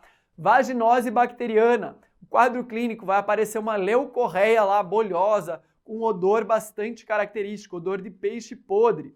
E ao exame físico vai ter um teste das aminas, um KOH positivo, um IF teste positivo. No momento em que na secreção ali a fresco você coloca algumas gotinhas de KOH, tem uma volatização das aminas e vai vir um cheiro característico de peixe podre, tá? Além disso, a secreção vaginal tem um pH elevado, acima de 4,5, e a bacterioscopia, a gente tem as clue cells que são tão características aqui da vaginose bacteriana. Na candidíase, o que você vai ver na candidíase? Um corrimento branco grumoso, geralmente aderido a paredes vaginais, associado a prurido e irritação. Se tem prurido aqui, a gente tem que lembrar de avaliar a presença da candidíase, especialmente se eu tenho essa leucorreia grumosa aqui aderida, tá? o pH da secreção vaginal da candidíase é o único que é mais ácido que o normal da vagina. A gente vai ter um pH menor do que 4,5. Falou lá que tem um pH de 3,8, a gente vai ter que pensar numa candidíase, tá? E o exame a fresco aqui na candidíase, a gente vê células sugestivas de uma infecção fúngica. A gente vai ver esporos e hifas, tá? E a tricomoníase? Na tricomoníase, a característica do corrimento vaginal não é tão importante, porque a gente vai ver no exame físico, aí sim, tem uma palavra aqui que as provas adoram cobrar. Se apareceu colo em framboesa, colo em aspecto de morango, ou esse aspecto tigroide, ao colocar lá o Lugol no colo do útero, você tem que pensar em tricomoníase. A secreção vaginal aqui também vai estar com pH mais elevado, e a bacterioscopia pode ser a bacterioscopia com Gram ou mesmo o exame a fresco, a gente vai ver protozoários flagelados. O exame a fresco a gente inclusive consegue ver os protozoários se movimentando ali na lâmina, tá? Pode ter sintomas urinários frequentes, mas uma coisa que a gente tem que lembrar da tricomoníase é que ela é uma infecção sexualmente transmissível. É a única dessas vulvovaginites que é uma infecção sexualmente transmissível, então é a única que eu vou realmente ter que tratar o parceiro também, tá? Na candidíase e na vaginose, o parceiro não precisa ser tratado, tá bom? E aqui, vamos falar um pouquinho sobre a doença inflamatória pélvica. Não estava lá nos meus top temas, mas é um tema que ainda não foi abordado no ENARI, e é um tema super relevante aqui para o SUS mesmo e para a sua prática ginecológica. Então, é um tema aqui que tem grande possibilidade de cair na sua prova do ENARI. Se cair, eu quero que vocês me mandem mensagem lá no Instagram. Olha, Marcelo, caiu aquele tema que você falou que ia cair DIP no ENARI, caiu. Então me manda lá que eu vou gostar de ouvir, tá bom? E o que é a doença inflamatória pélvica? É uma infecção do trato genital superior. O trato genital superior, em geral, ele não tem bactérias. Se a gente tem a ascensão de bactérias lá do trato genital inferior para cima, para o colo, para o útero, para as tubas uterinas e para os ovários e até mesmo ali para o peritônio da pelve, a gente vai ter o que a gente chama de uma doença inflamatória pélvica, ocasionada principalmente por duas bactérias de transmissão sexual, a Neisseria gonorreia e a Chlamydia trachomatis, mas ela também pode ser causada por bactérias anaeróbias, tá? Em geral, é uma infecção multibacteriana. Na medida em que uma das bactérias, um tipo de bactéria consegue ascender, ela consegue trazer junto bactérias anaeróbias que estavam lá no trato genital inferior. E como é que é a clínica dessa paciente? Vai ser uma paciente que tem risco, que tem fator de risco. Em geral, uma paciente sexualmente ativa com fatores de risco. Vai falar que ela tem múltiplos parceiros, que ela não costuma utilizar a camisinha, que ela não usa preservativo, tá? Que ela vai se apresentar com uma dor pélvica aguda associada com febre e um corrimento vaginal. E ao exame físico, esse corrimento é cervical. A gente olha lá no colo do útero, tá saindo realmente ali um corrimento, tá? E para diagnóstico, a gente vai ter que lembrar dos critérios, tá? Em geral, 3 critérios maiores associados a um critério menor já fecha diagnóstico para doença inflamatória pélvica. Lembrando, 3 critérios maiores são as dores. A dor, a mobilização do colo, dor em região anexial e dor em região hipogástrica. Tem essas 3 dores. Associado a um critério menor aqui, tem febre, tem uma leucorreia característica, tem ali uma secreção vaginal, tem clamídia ou tem gonococo, por exemplo, já consideramos como um critério menor, tá? Tem um PCR alterado, tem vários critérios menores que associados a essas 3 dores vão fechar diagnóstico para doença inflamatória pélvica. Ou um critério elaborado, que aí a gente vai ter, por exemplo, uma evidência de endometrite em alguma biópsia de endométrio, por exemplo, ou a gente vai ter aquela fibrose entre o fígado e aqui o recesso periepático, aquela síndrome de Fitz-Hugh-Curtis, tá? Então vai precisar de uma laparoscopia. São critérios mais elaborados que vão precisar aí de um diagnóstico mais especializado, tá? Então, em geral, tem 3 critérios maiores e um menor, já fecha o diagnóstico para DIP. Se tem um elaborado, também já fecha o diagnóstico para DIP. E o meu tratamento vai ser voltado para as principais bactérias. Voltado para clamídia, eu vou dar doxiciclina ou azitromicina. Lembra lá, clamídia, tá? Tem um D de doxiciclina, tem um A de azitromicina. Mas eu também não posso esquecer de tratar a Neisseria gonorreia. vou dar ceftriaxona. Cefalosporina de segunda geração também, a cefoxitina pode ser uma opção. Lembrar que ciprofloxacino não é a melhor opção porque existe grande resistência da Neisseria gonorreia contra o ciprofloxacino. E também tenho que lembrar que é uma infecção que pode vir a levar bactérias anaeróbias a ascenderem. Então, metronidazol ou associações com clindamicinas também devem ser utilizadas para tratamento aqui dos anaeróbios. Como é que o Ministério da Saúde organiza o tratamento aqui da DIP? Se é ambulatorial ou hospitalar, tá? Então, casos mais leves vão ser de tratamento ambulatorial. Se tem abscesso, se tem sinais de peritonite, se a paciente é gestante, eu tenho que fazer um tratamento hospitalar. Tratamento ambulatorial, ceftriaxona associado a doxiciclina aqui para clamídia, ceftriaxona para o gonococo, associado ao metronidazol aqui para anaeróbios, tá? Então, primeiro esquema, a gente vai fazer esses 3 antibióticos. Segunda opção, cefoxitina, doxiciclina, associado a metronidazol. Se eu internei a paciente e ela está em ambiente hospitalar, vou fazer ceftriaxona associada a doxiciclina e metronidazol EV, tá? Ou clinda e genta e não inventa nada aqui. Então, clindamicina e gentamicina também pode ser uma opção para pacientes em esquema hospitalar no tratamento de DIP. Ampicilbactam e doxiciclina entraria como uma terceira opção. Mas lembra lá, em especial, da ceftriaxona, doxiciclina e metronidazol, primeira opção no tratamento ambulatorial da DIP pelo Ministério da Saúde, que sem dúvida aí é a orientação que o ENARI vai cobrar de vocês, tá bom? Lembrar, tratar parcerias. Até 2 meses anteriores ao diagnóstico, eu tenho que tratar todas as parcerias dessa paciente até 2 meses anteriores ao diagnóstico, se sintomáticos ou não, vou dar ceftriaxona IM em dose única, associada à azitromicina VO em dose única. Lembrar, igual na tricomoníase, é uma IST, eu preciso pesquisar outras ISTs, outras infecções sexualmente transmissíveis. Vou pesquisar sífilis, HIV, hepatite B, hepatite C, tá? Então, ficamos aqui com essa dica de prova aqui, doença inflamatória pélvica, se cair, me contem, eu vou querer saber, tá? Então, vão com tudo para essa prova do ENARI, vão para cima, sempre junto com a Medway e voltem para rever aqui a nossa revisão de provas. Até mais!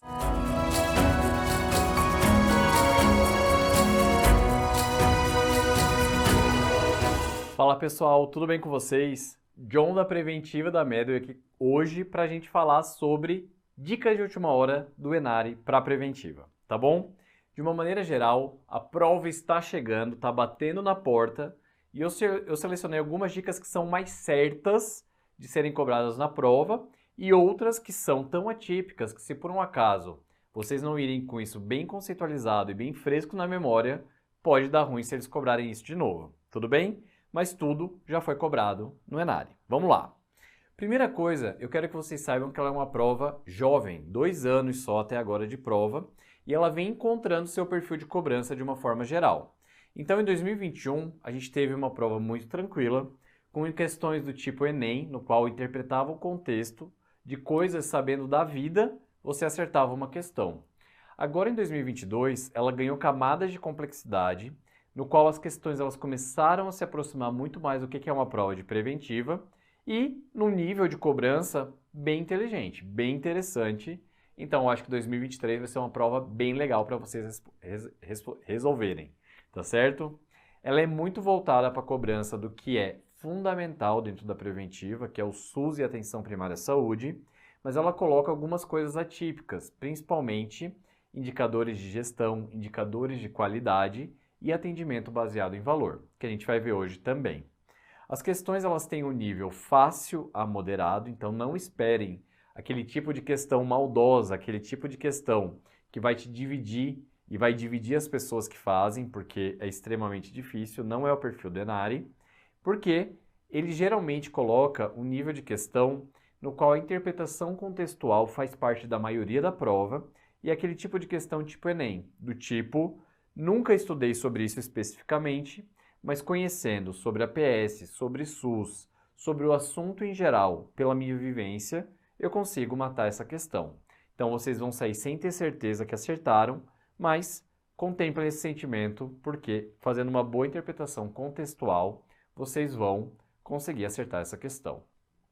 Ela não é uma instituição que deixa muito claro o seu posicionamento político, então não esperem críticas ou enunciados falando sobre cortes, isso ou aquilo, não caiu até agora. E ela tem um perfil atípico de cobrança nas provas, que nos 2 anos ela trouxe em conteúdos diferentes, que são os indicadores de qualidade em saúde e também o que a gente faz de atendimento guiado por valor em relação ao sistema de saúde. E o que vale a pena ver nessa reta final? Sem dúvida nenhuma, método clínico centrado na pessoa, a gente precisa revisar as etapas para poder conseguir atribuir a uma questão. Atributos nucleares e derivados da PS é uma aposta que eu estou jogando aqui para vocês. Cai muito em toda a prova de preventiva, com destaque gigantesco e uma frequência altíssima. Vale a pena para essa prova que gosta muito de APS, a gente reforçar isso.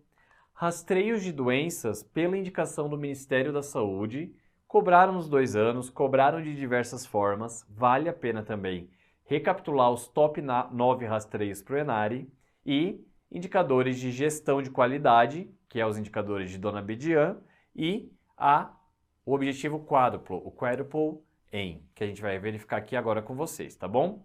Galera, começando por MCCP, que é o método clínico centrado na pessoa.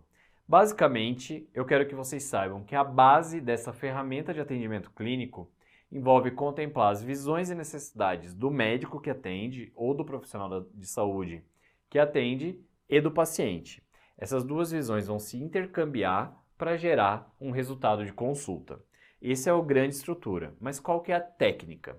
Primeiramente, eu olho para o paciente e eu vejo no seu individual, diante daquela queixa que ele está me procurando, qual que é o conceito de saúde, de doença e qual que é a experiência que ele está tendo em relação a essa queixa, que na visão dele pode ser doença ou pode ser saúde. Varia de pessoa para pessoa, porque eu preciso, além disso, contemplar quais são os sentimentos, ideias, qual que é o grau de funcionalidade que ele perdeu e as expectativas em relação à nossa consulta.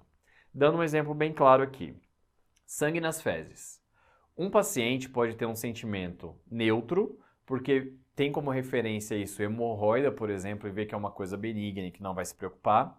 Outro paciente pode ter um sentimento de não estar conseguindo dormir e perdendo funcionalidade, porque remete a câncer coloretal como principal desfecho dessa investigação. Tudo bem?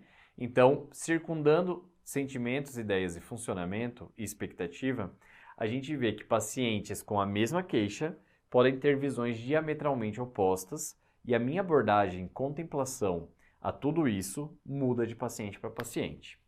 Depois de eu entender a pessoa no seu individual em relação a esses pilares, eu preciso entendê-la como um todo. Como que é em relação à influência do trabalho, do meio social, do ambiente, da cultura, da família, dentro do que ele entende como saúde e doença e dentro dessa queixa atual. Tudo bem? Para que depois, entrando tanto nesse contexto próximo quanto ampliado do paciente, eu consiga me aproximar do que ele entende culturalmente com tudo isso e a gente fazer um plano conjunto de manejo de problemas, no qual a gente define quais são os problemas e prioriza em conjunto quais que a gente vai atacar e como a gente vai atacar. Beleza? Tudo baseado em decisão compartilhada. Galera, no fim, a boa execução dessas 3 etapas permite uma intensificação da relação médico-paciente, porque envolve escuta ativa e de interesse, compartilhar o poder e também considerar os efeitos psicológicos de transferência, positiva ou negativa, que é basicamente coisas que a gente emite de sinais para o paciente e ele busca com referências anteriores e interpreta e cria um tipo de comportamento em relação a gente, e também coisas que o paciente emite e que a gente contra-transfere positiva ou negativamente a ele. Tudo bem? Então, basicamente, um exemplo de transferência positiva. Olhei ele nos olhos, abri um sorriso e cumprimentei ele pessoalmente. Poxa, ele lembra isso como uma relação positiva, ele já vai muito mais tranquilo ao longo da consulta. Referência negativa. Tô com barba por fazer, não tô com nenhum tipo de asseio pessoal e atendo com cara de cansado. Ele já vai entender que provavelmente ele não vai ser uma prioridade do meu atendimento, vai condicionar um mau atendimento, um atendimento abaixo do potencial que ele merecia. Tudo bem? Contra-transferência é a mesma coisa, só que é como a gente pensa em relação ao paciente. Segundo tópico que vale a pena a gente ver são os atributos nucleares derivados da APS. Super frequente nas provas. Basicamente, os atributos nucleares são 4, que é acesso, coordenação de cuidado, longitudinalidade e integralidade. Vamos ver o que cada um deles mede através do que a gente chama de PCA-TOW. Primary Care Assessment, TOW, a ferramenta, tá bom? Para a gente verificar a avaliação de atenção primária. Então, quando a gente tem algum serviço de atenção primária, olhar para ver se a gente está atingindo esses 4 atributos essenciais é fundamental para a gente saber se a gente está recebendo ou realizando o que é previsto como uma boa atenção primária de qualidade. Tudo bem? Primeiro deles, a gente sabe que o acesso ao primeiro contato diz respeito ao mecanismo de porta de entrada, tá? Saber que o indivíduo ele conta com a APS para qualquer problema novo ou antigo de saúde, tá certo? E a qualquer momento que ele necessite.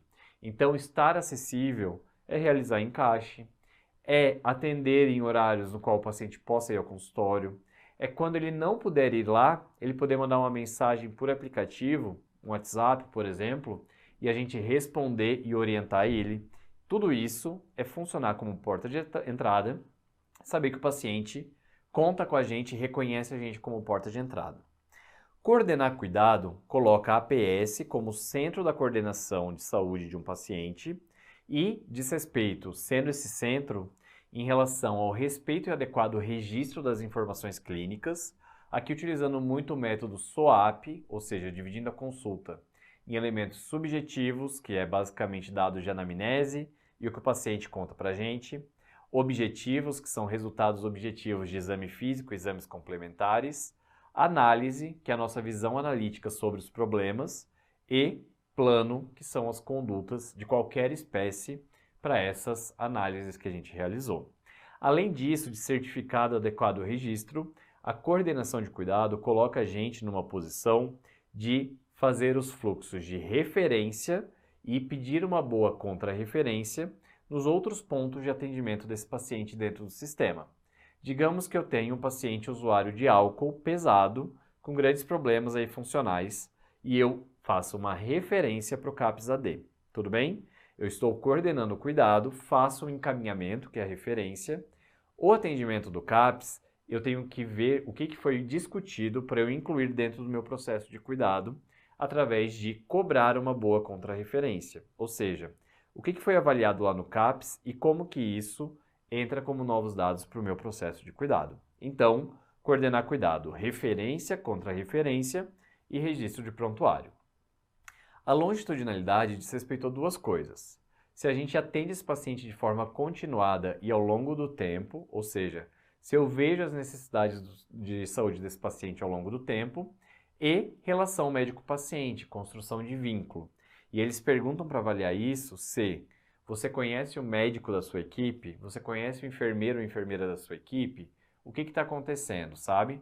Então, em relação a eu acompanho esse paciente ao longo de toda a sua vida, em todas as suas queixas, e eu tenho um vínculo, porque o mais comum de ter um médico ali de família é você ir acompanhando de maneira longitudinal e tu ter um vínculo e um conhecimento sobre esse paciente, família e comunidade de uma maneira extremamente ampla e aprofundada. A integralidade, por sua vez, ela tem 3 desdobramentos em prova dentro dos atributos nucleares derivados na APS. O primeiro deles é olhar o indivíduo como um todo, em todas as suas facetas e aspectos, biológico, psicológico, social, espiritual, por aí vai. Além disso, também mostra sobre a multidisciplinaridade. A gente atinge uma integralidade do conhecimento de um caso quando a gente tem diversas pessoas com diversas competências dando a sua visão e construindo o elemento como um todo. Tudo bem?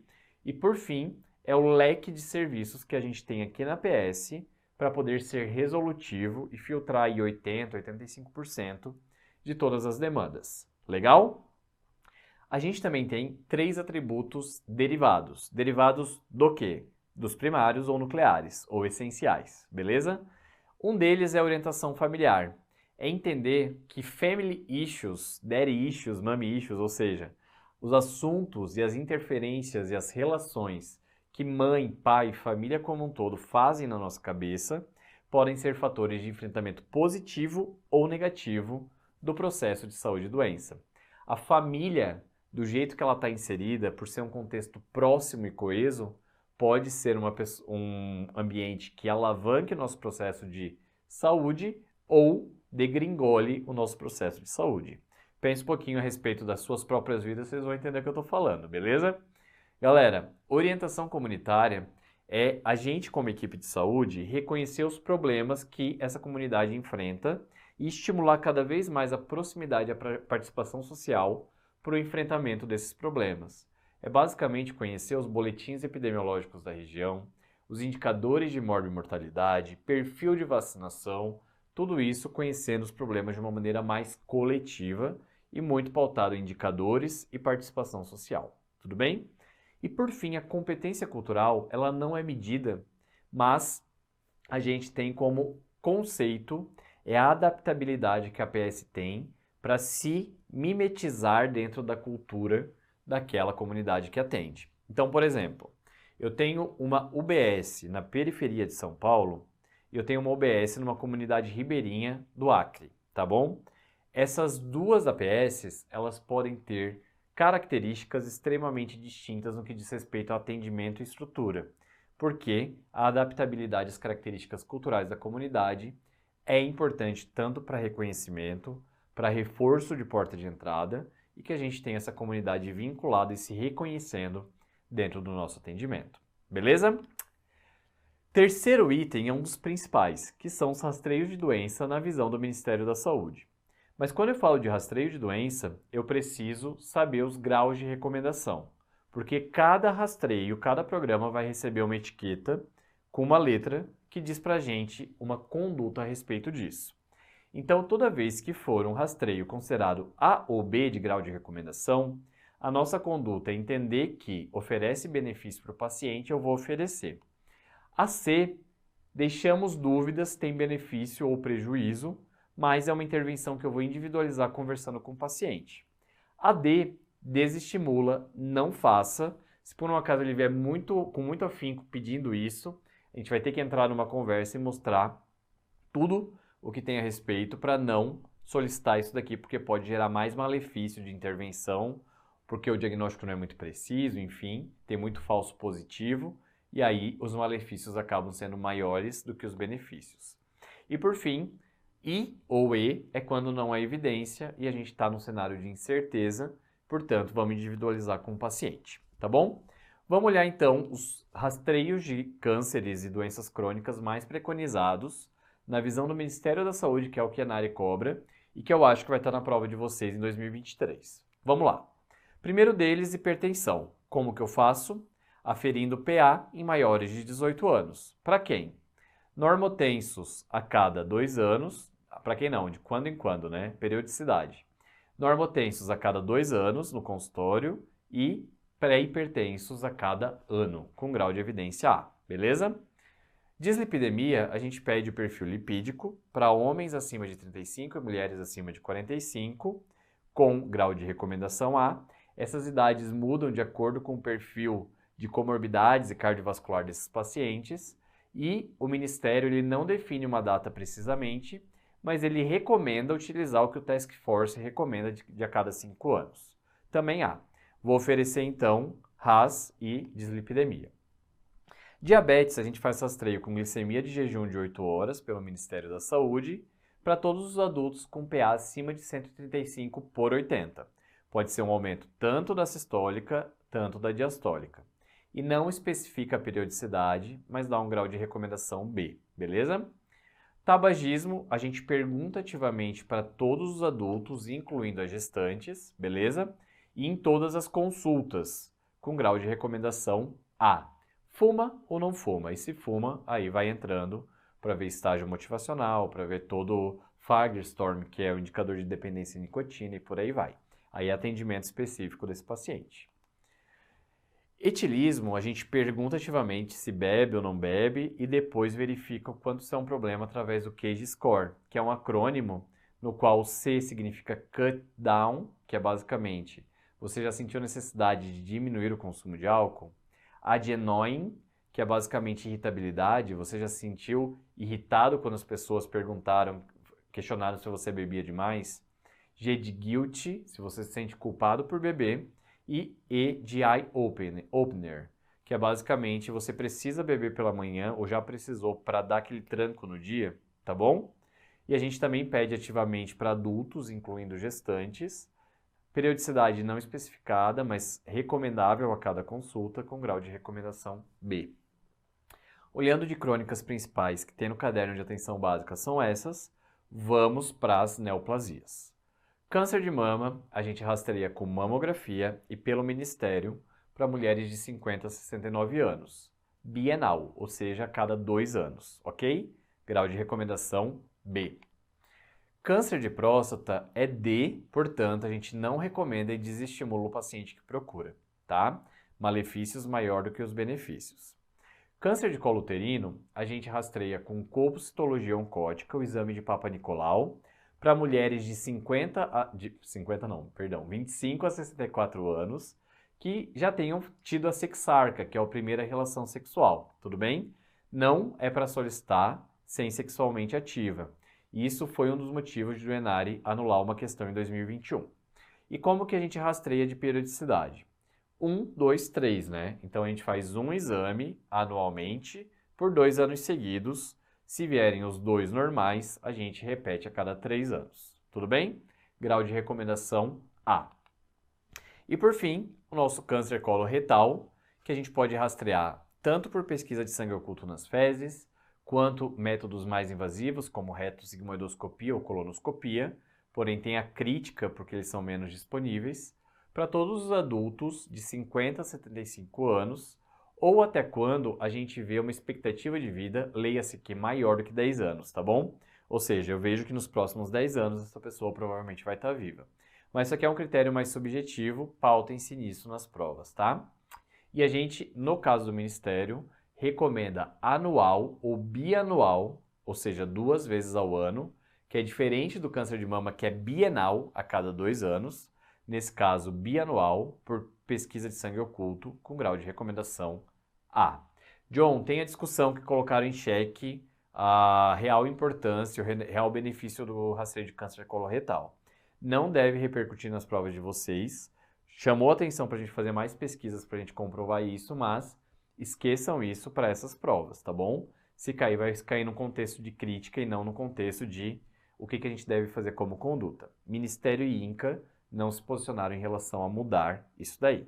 É cena das próximas provas e capítulos, tá?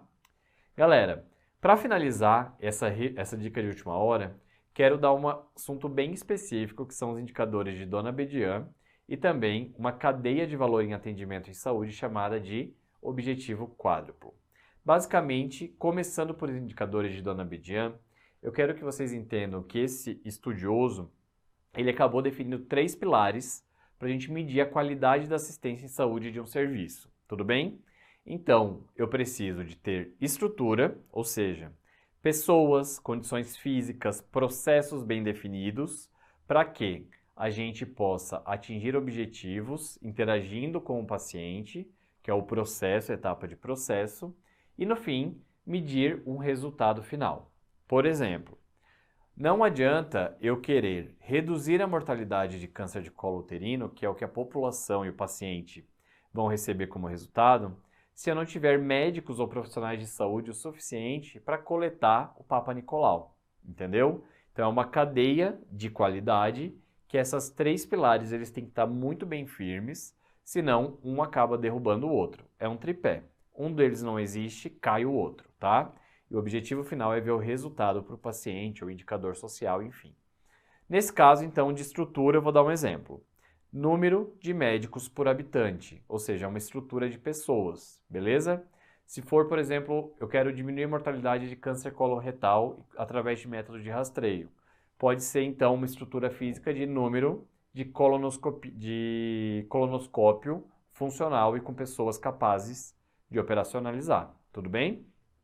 Nesse caso, deixei números de médico por habitante.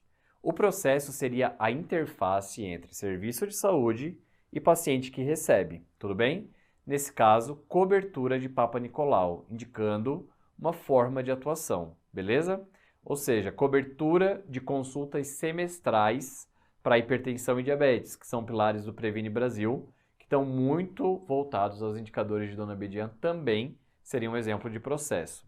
E por fim, o de resultado seria o que a gente mede depois como resultado disso daqui tudo.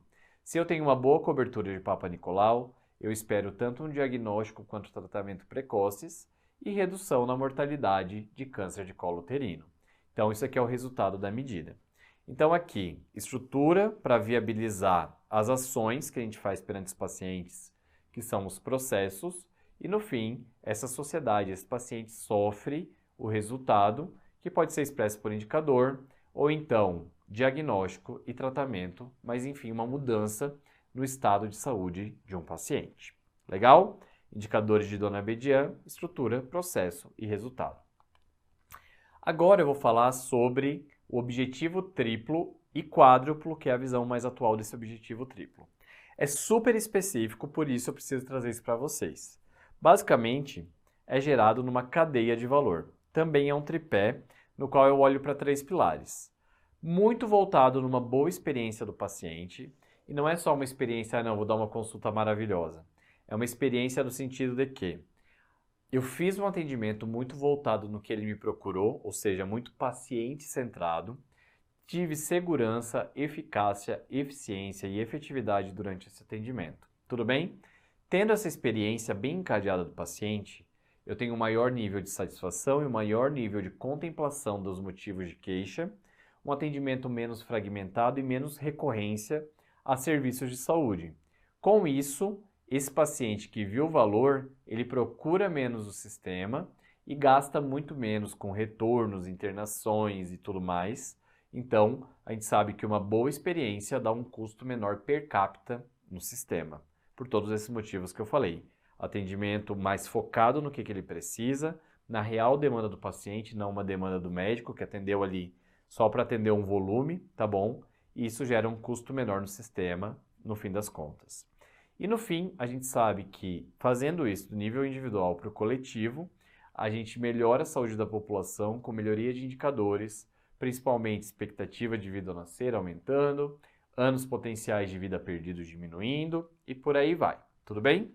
Só que o que foi visto é que quando foi lançado o objetivo triplo, por esse Instituto para Melhorar a Assistência em Saúde, do Cuidado em Saúde, eles esqueceram o 4º pilar.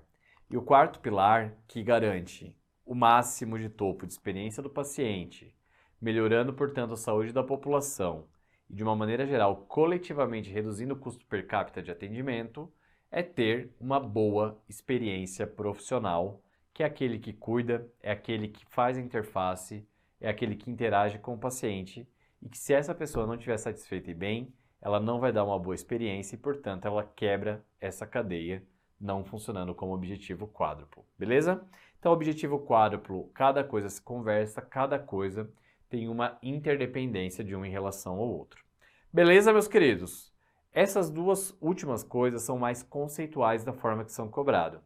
Conceitual é o padrão de prova do ENARI, a prova que vocês vão fazer e que eu tenho certeza que vocês vão arrebentar.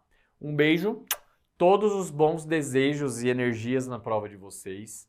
É o que deseja a nossa equipe de preventivo e toda a nossa equipe da Medway. Tamo junto, vamos corrigir a prova do ENARI e eu vejo vocês lá para verificar se caiu, se não caiu, se as nossas dicas foram boas, mas espero que ajude muito vocês no dia da prova. Valeu, galera!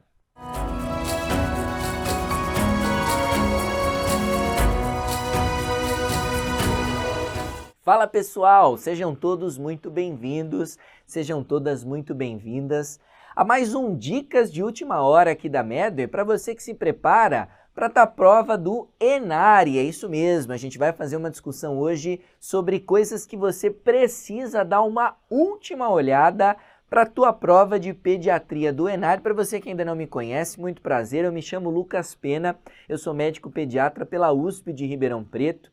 E já quero começar direto com vocês discutindo como é que é a prova de pediatria do ENARI. Olha só, a gente está falando de uma prova de nível moderado com questões assertivas e objetivas. Já trouxe para vocês lá no Apostas, é importante que você se lembre, eles até usam alguns casos clínicos como disparadores, mas geralmente a maioria das perguntas são conceituais. A gente tem uma menor contextualização com a prática pediátrica, são temas mais decorebas, que exigem um pouquinho mais de memorização de alguns conceitos específicos, e trouxe para vocês a importância de se dar uma olhada em alguns temas que não são muito habituais dentro da pediatria, como por exemplo ética médica, ortopedia pediátrica e cirurgia pediátrica.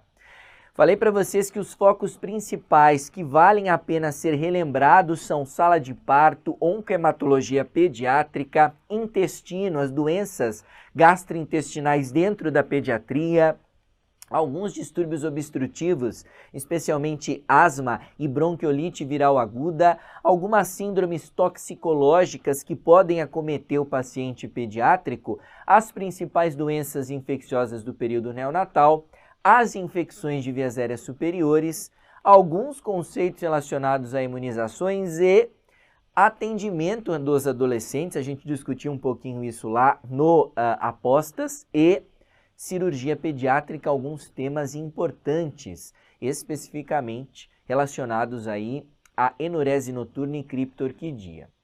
Vale a pena que você dê aquela última passada de olho em sala de parto. Vou trazer hoje aqui para vocês as principais atualizações da SBP de 2022.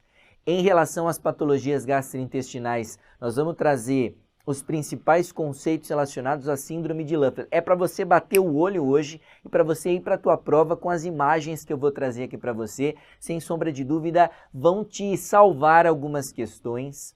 Em relação aos distúrbios obstrutivos, a gente vai falar um pouquinho sobre o manejo ambulatorial da asma, seguindo os preceitos do GINA de 2022. E eu quero trazer para você também as principais características clínicas das principais toxicíndromes que podem acometer o paciente pediátrico. Coisas bastante visuais para você dar uma olhada aí para a tua prova com esses conceitos. Agora é a hora, é a última vez. Antes de você revisar esses conteúdos que você estudou o ano inteiro aqui com a gente, eu quero que você esteja preparado nessa retinha final para a tua prova. Começando com as atualizações da SBP 2022, que fez algumas modificações no fluxograma, no atendimento das diretrizes de reanimação neonatal. Começou pela temperatura na sala de parto, você já sabe. Antes, a tua temperatura era de 23 a 26 graus Celsius. Nesse ano, o protocolo permitiu a redução de 1 grauzinho da temperatura. O ginecologista está dando pulo, é isso aí. Mas agora a temperatura da sala de parto fica entre 23 a 25, você já sabe, o recém-nascido é um bebezinho que tem uma grande superfície corporal e o seu sistema termorregulador ainda um pouco imaturo. É por isso que a gente se preocupa com a temperatura destes bebês na sala de parto. É importante também que você se lembre que antigamente a gente fazia 3 perguntas para a definição da idade gestacional: se o bebê nasceu respirando ou chorando, se tem tônus muscular em flexão e se ele era a termo, idade gestacional maior ou igual a 37 semanas. Em 2022 isso mudou. Agora a gente pergunta se o bebê tem idade gestacional maior ou igual a 34 semanas. A gente também mudou a ordem dos passos iniciais. Lembra comigo que antes a gente fazia a PAS, aquecer, posicionar, aspirar e secar lá no final. Agora a gente mudou. O secar passou do final para o começo e a gente faz PSPA. Provém calor, seca o bebê, posiciona a cabeça e aspira vias aéreas delicadamente se necessário.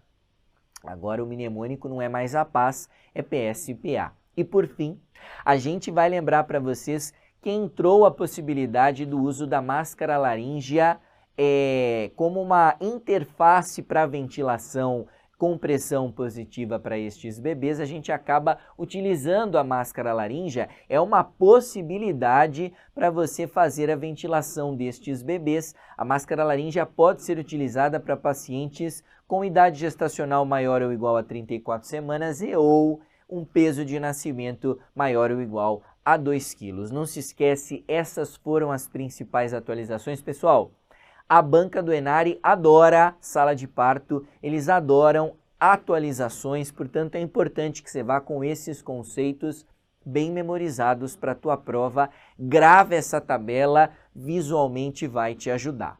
Olha outra tabela que eu quero que você grave aí, que são as características principais da síndrome de Löffler. A síndrome de Löffler é uma síndrome que vai acometer pacientes que estão infectados por parasitas que têm passagem pelo pulmão.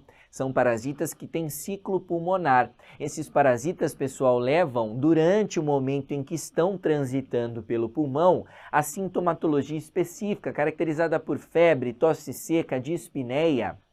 Além disso, desenvolve-se uma eosinofilia periférica moderada e estes pacientes acabam evoluindo com pneumonite eosinofílica, uma pneumonite que é migratória. Na radiografia você vai ver uma imagem no lobo médio do pulmão direito, depois, 15 dias depois, uma imagem lá no lobo superior do pulmão esquerdo. Quer dizer, a imagem está migrando. É um paciente que tem uma pneumonia, mas que 15 dias depois essa imagem migrou. Então pensa comigo, uma imagem migratória associada à presença de febre, tosse seca, dispneia e eosinofilia muito importante, você precisa ficar ligado e atento à possibilidade de uma síndrome de Löffler que vai ser causada por 5 parasitas mais comuns. É o mnemônico Santa. Lembra de Santos? Esses parasitas não têm nada.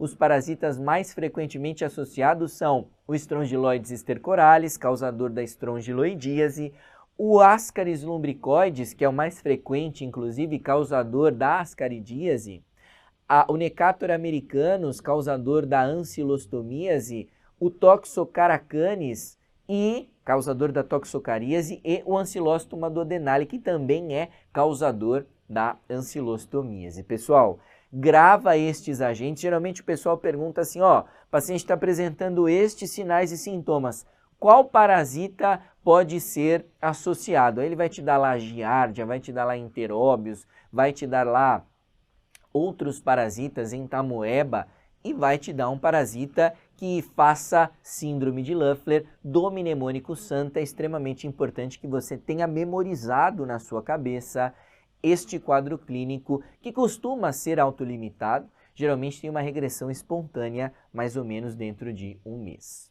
Quero lembrar com vocês também um pouquinho sobre distúrbios obstrutivos, especificamente o tratamento da asma, o tratamento ambulatorial, o tratamento de controle. A gente vai lembrar com vocês quais são os critérios de controle. O paciente precisa ter apresentado nas últimas 4 semanas, para a gente dizer que a doença está bem estabelecida, que a doença está bem controlada, ausência de sintomas diurnos por pelo menos 2 vezes na semana, ausência do uso de broncodilatadores de curta duração também por pelo menos 2 vezes na semana, e sem nenhum tipo de despertar noturno pela asma. Além disto, ele não deve estar apresentando nenhuma limitação de sua atividade. Pessoal, somente com nenhum desses critérios preenchidos é que eu digo que a asma está controlada. Agora, se ele apresenta um destes ou 2 destes, a gente diz que a asma está parcialmente controlada, e se ele apresenta 3 ou 4, eu digo que essa asma é uma asma não controlada. E aí, o que eu vou fazer para estes pacientes? Em primeiro lugar, a gente vai dividir para pacientes acima de 5 anos e pacientes com 5 anos ou menos. Para pacientes maiores de 5 anos, de 6 a 11 anos, é importante que você se lembre que o tratamento vai ser escalonado, e o tratamento vai ser escalonado começando com o uso do broncodilatador de curta duração, quando este paciente tem crise, associado ao corticoide inalatório. Pessoal, isto é a atualização do GINA de 2022. O uso do corticoide inalatório já aparece logo nos momentos de descompensação, nos momentos em que esse paciente vai precisar utilizar o broncodilatador. Então é importante que você já saiba que o corticoide inalatório vai ser utilizado cada vez mais precocemente para estes pacientes, especialmente quando ele estiver tendo necessidade do uso de fazer um resgate com broncodilatador. O resgate a gente faz com o beta-2 agonista de curta duração e é importante que você se lembre disso. O uso do corticoide inalatório entrou já no STEP 1 da asma para estes pacientes. E no STEP 2? No STEP 2, a gente deixa esse paciente com um corticoide inalatório em baixa dose. No STEP 3, a gente vai utilizar um corticoide inalatório associado a um agonista de longa duração em dose baixa ou um corticoide inalatório em dose moderada.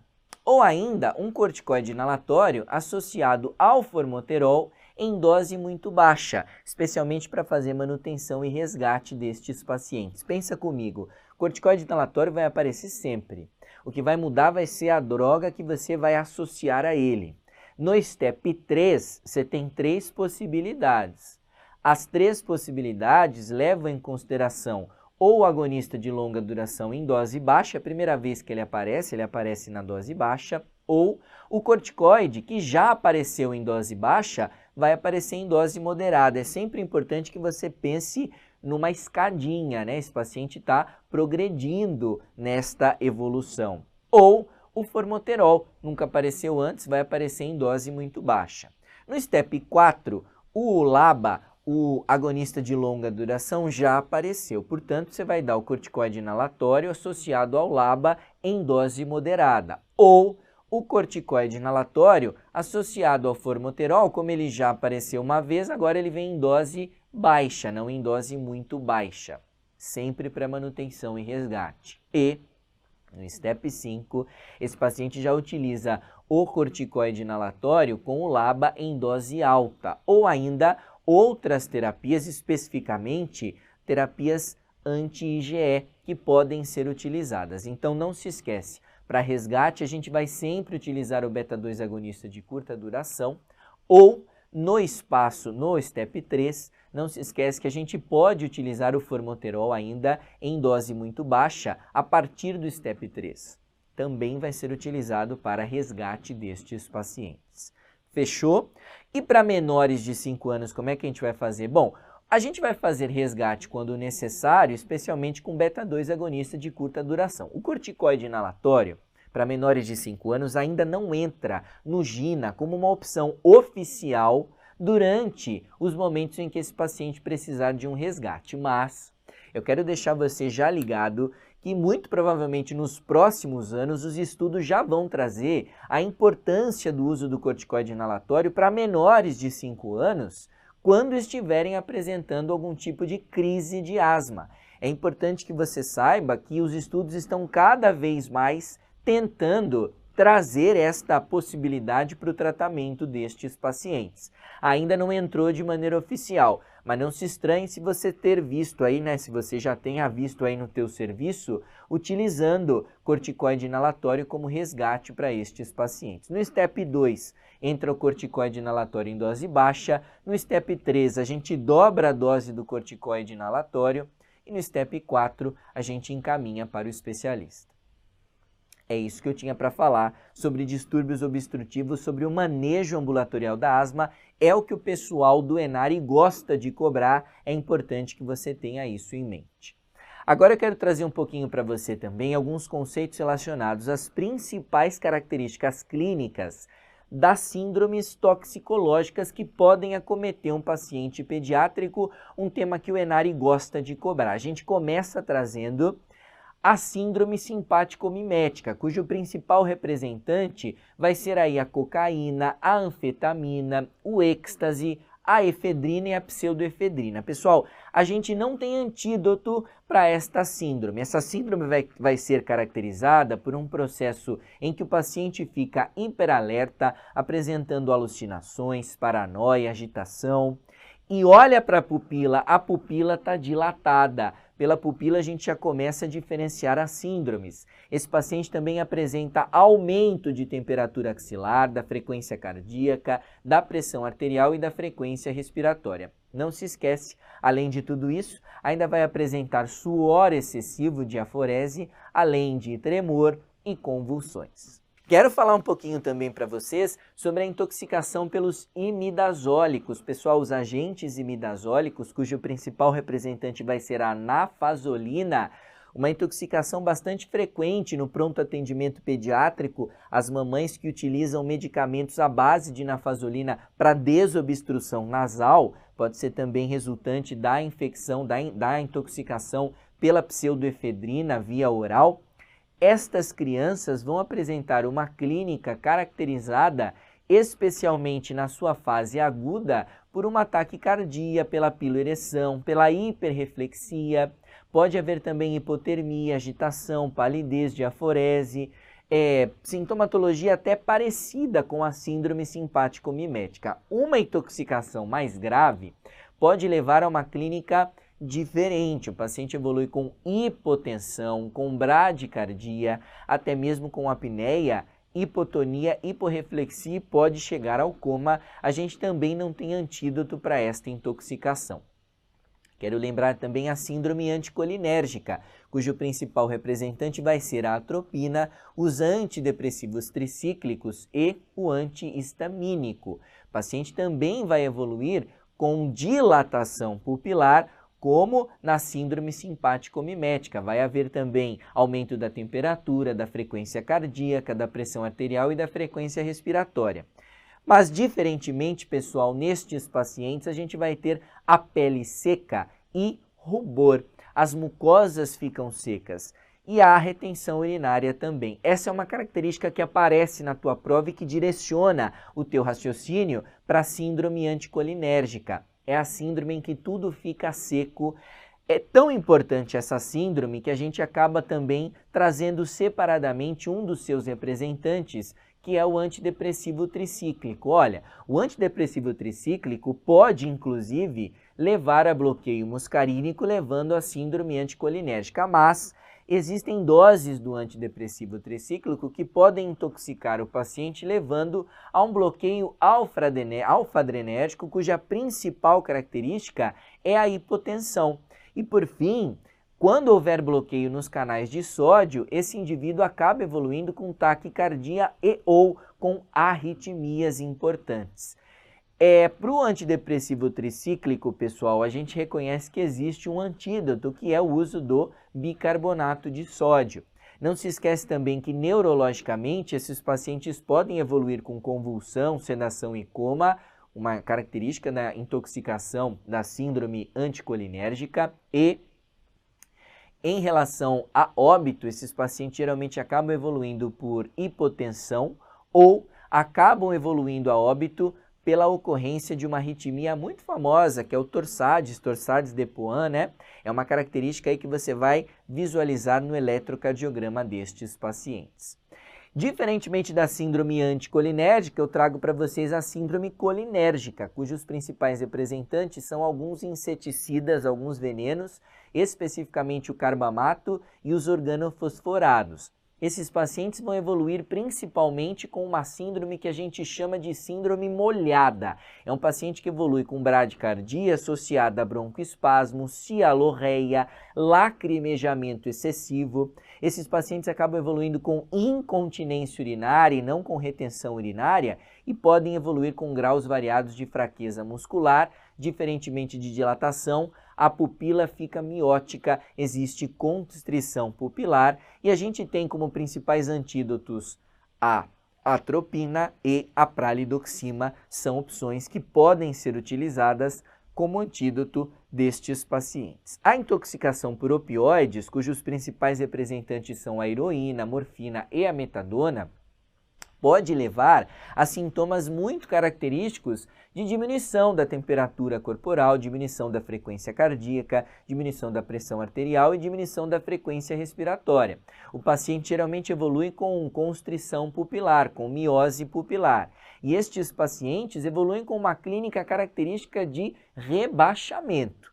Pessoal, estes pacientes têm como principal antídoto o uso do naloxone. É importante que você fique atento, porque esses pacientes podem evoluir com depressão respiratória. É importante precisar do naloxone para você conseguir fazer aí a reversão desse quadro. A dica para esses pacientes vai ser o uso de agulhas, marcas de agulhas. Não vai aparecer tanto na pediatria, mas pode aparecer na tua prova de clínica médica. É diferente da síndrome caracterizada pela intoxicação por sedativos, agentes sedativos e agentes hipnóticos, que vai trazer uma clínica muito semelhante à clínica de intoxicação por agentes opioides. Esse paciente vai evoluir com rebaixamento do nível de consciência, diminuição de temperatura, de frequência cardíaca, de temperatura e pressão arterial. Esses pacientes acabam evoluindo com depressão respiratória também. Mas você não vai encontrar nenhum tipo de marca de agulha, o enunciado não vai te trazer esse dado. Os principais representantes são os benzodiazepínicos, até mesmo os barbitúricos e o álcool, né, pessoal? E como antídoto a gente tem o flumazenil, que vai ser utilizado como antídoto específico dos benzodiazepínicos, e a gente tem uma técnica de eliminação da droga a partir da alcalinização da urina, especialmente para eliminação dos álcoois, que são aí um dos agentes responsáveis pela toxicíndrome causada aí por agentes sedativos e hipnóticos. Quero trazer para você também um pouquinho sobre a síndrome extrapiramidal. A síndrome extrapiramidal vai ser caracterizada por uma sonolência, um estado de torpor deste paciente. A pupila vai estar dilatada, diferente da síndrome causada pelos agentes sedativos opioides. Estes pacientes acabam evoluindo com uma síndrome caracterizada por tremor, por hipertonia, a presença de distonia, uma mímica facial pobre e um choro monótono. Os principais agentes são os fenotiazínicos, mas o que mais vai aparecer na sua prova são a bromoprida e a metoclopramida, que são agentes que originalmente são utilizados para vômito, mas a gente não costuma utilizar porque esses agentes podem trazer consequências neurológicas importantes. O principal agente antídoto para estes casos é o biperideno, não se esquece disso. É isso aí, pessoal. Eu espero que você tenha feito uma boa revisão nesse teu minuto final para a tua prova. Aqui na Medway, do começo ao fim, a gente está com você. Essas dicas de última hora vão te ajudar para a tua prova de pediatria do ENARI. Dê uma passada final nestes arquivos, nessas tabelas, nesses fluxogramas e vá com essas imagens para cima da tua prova, pessoal. Uma boa prova do ENARI para vocês. Um grande abraço, bons estudos, boa prova, pessoal. Até mais. Tchau, tchau.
Um diferencial importante que a Medway tem é a relação bem próxima, né, que os professores têm com os alunos.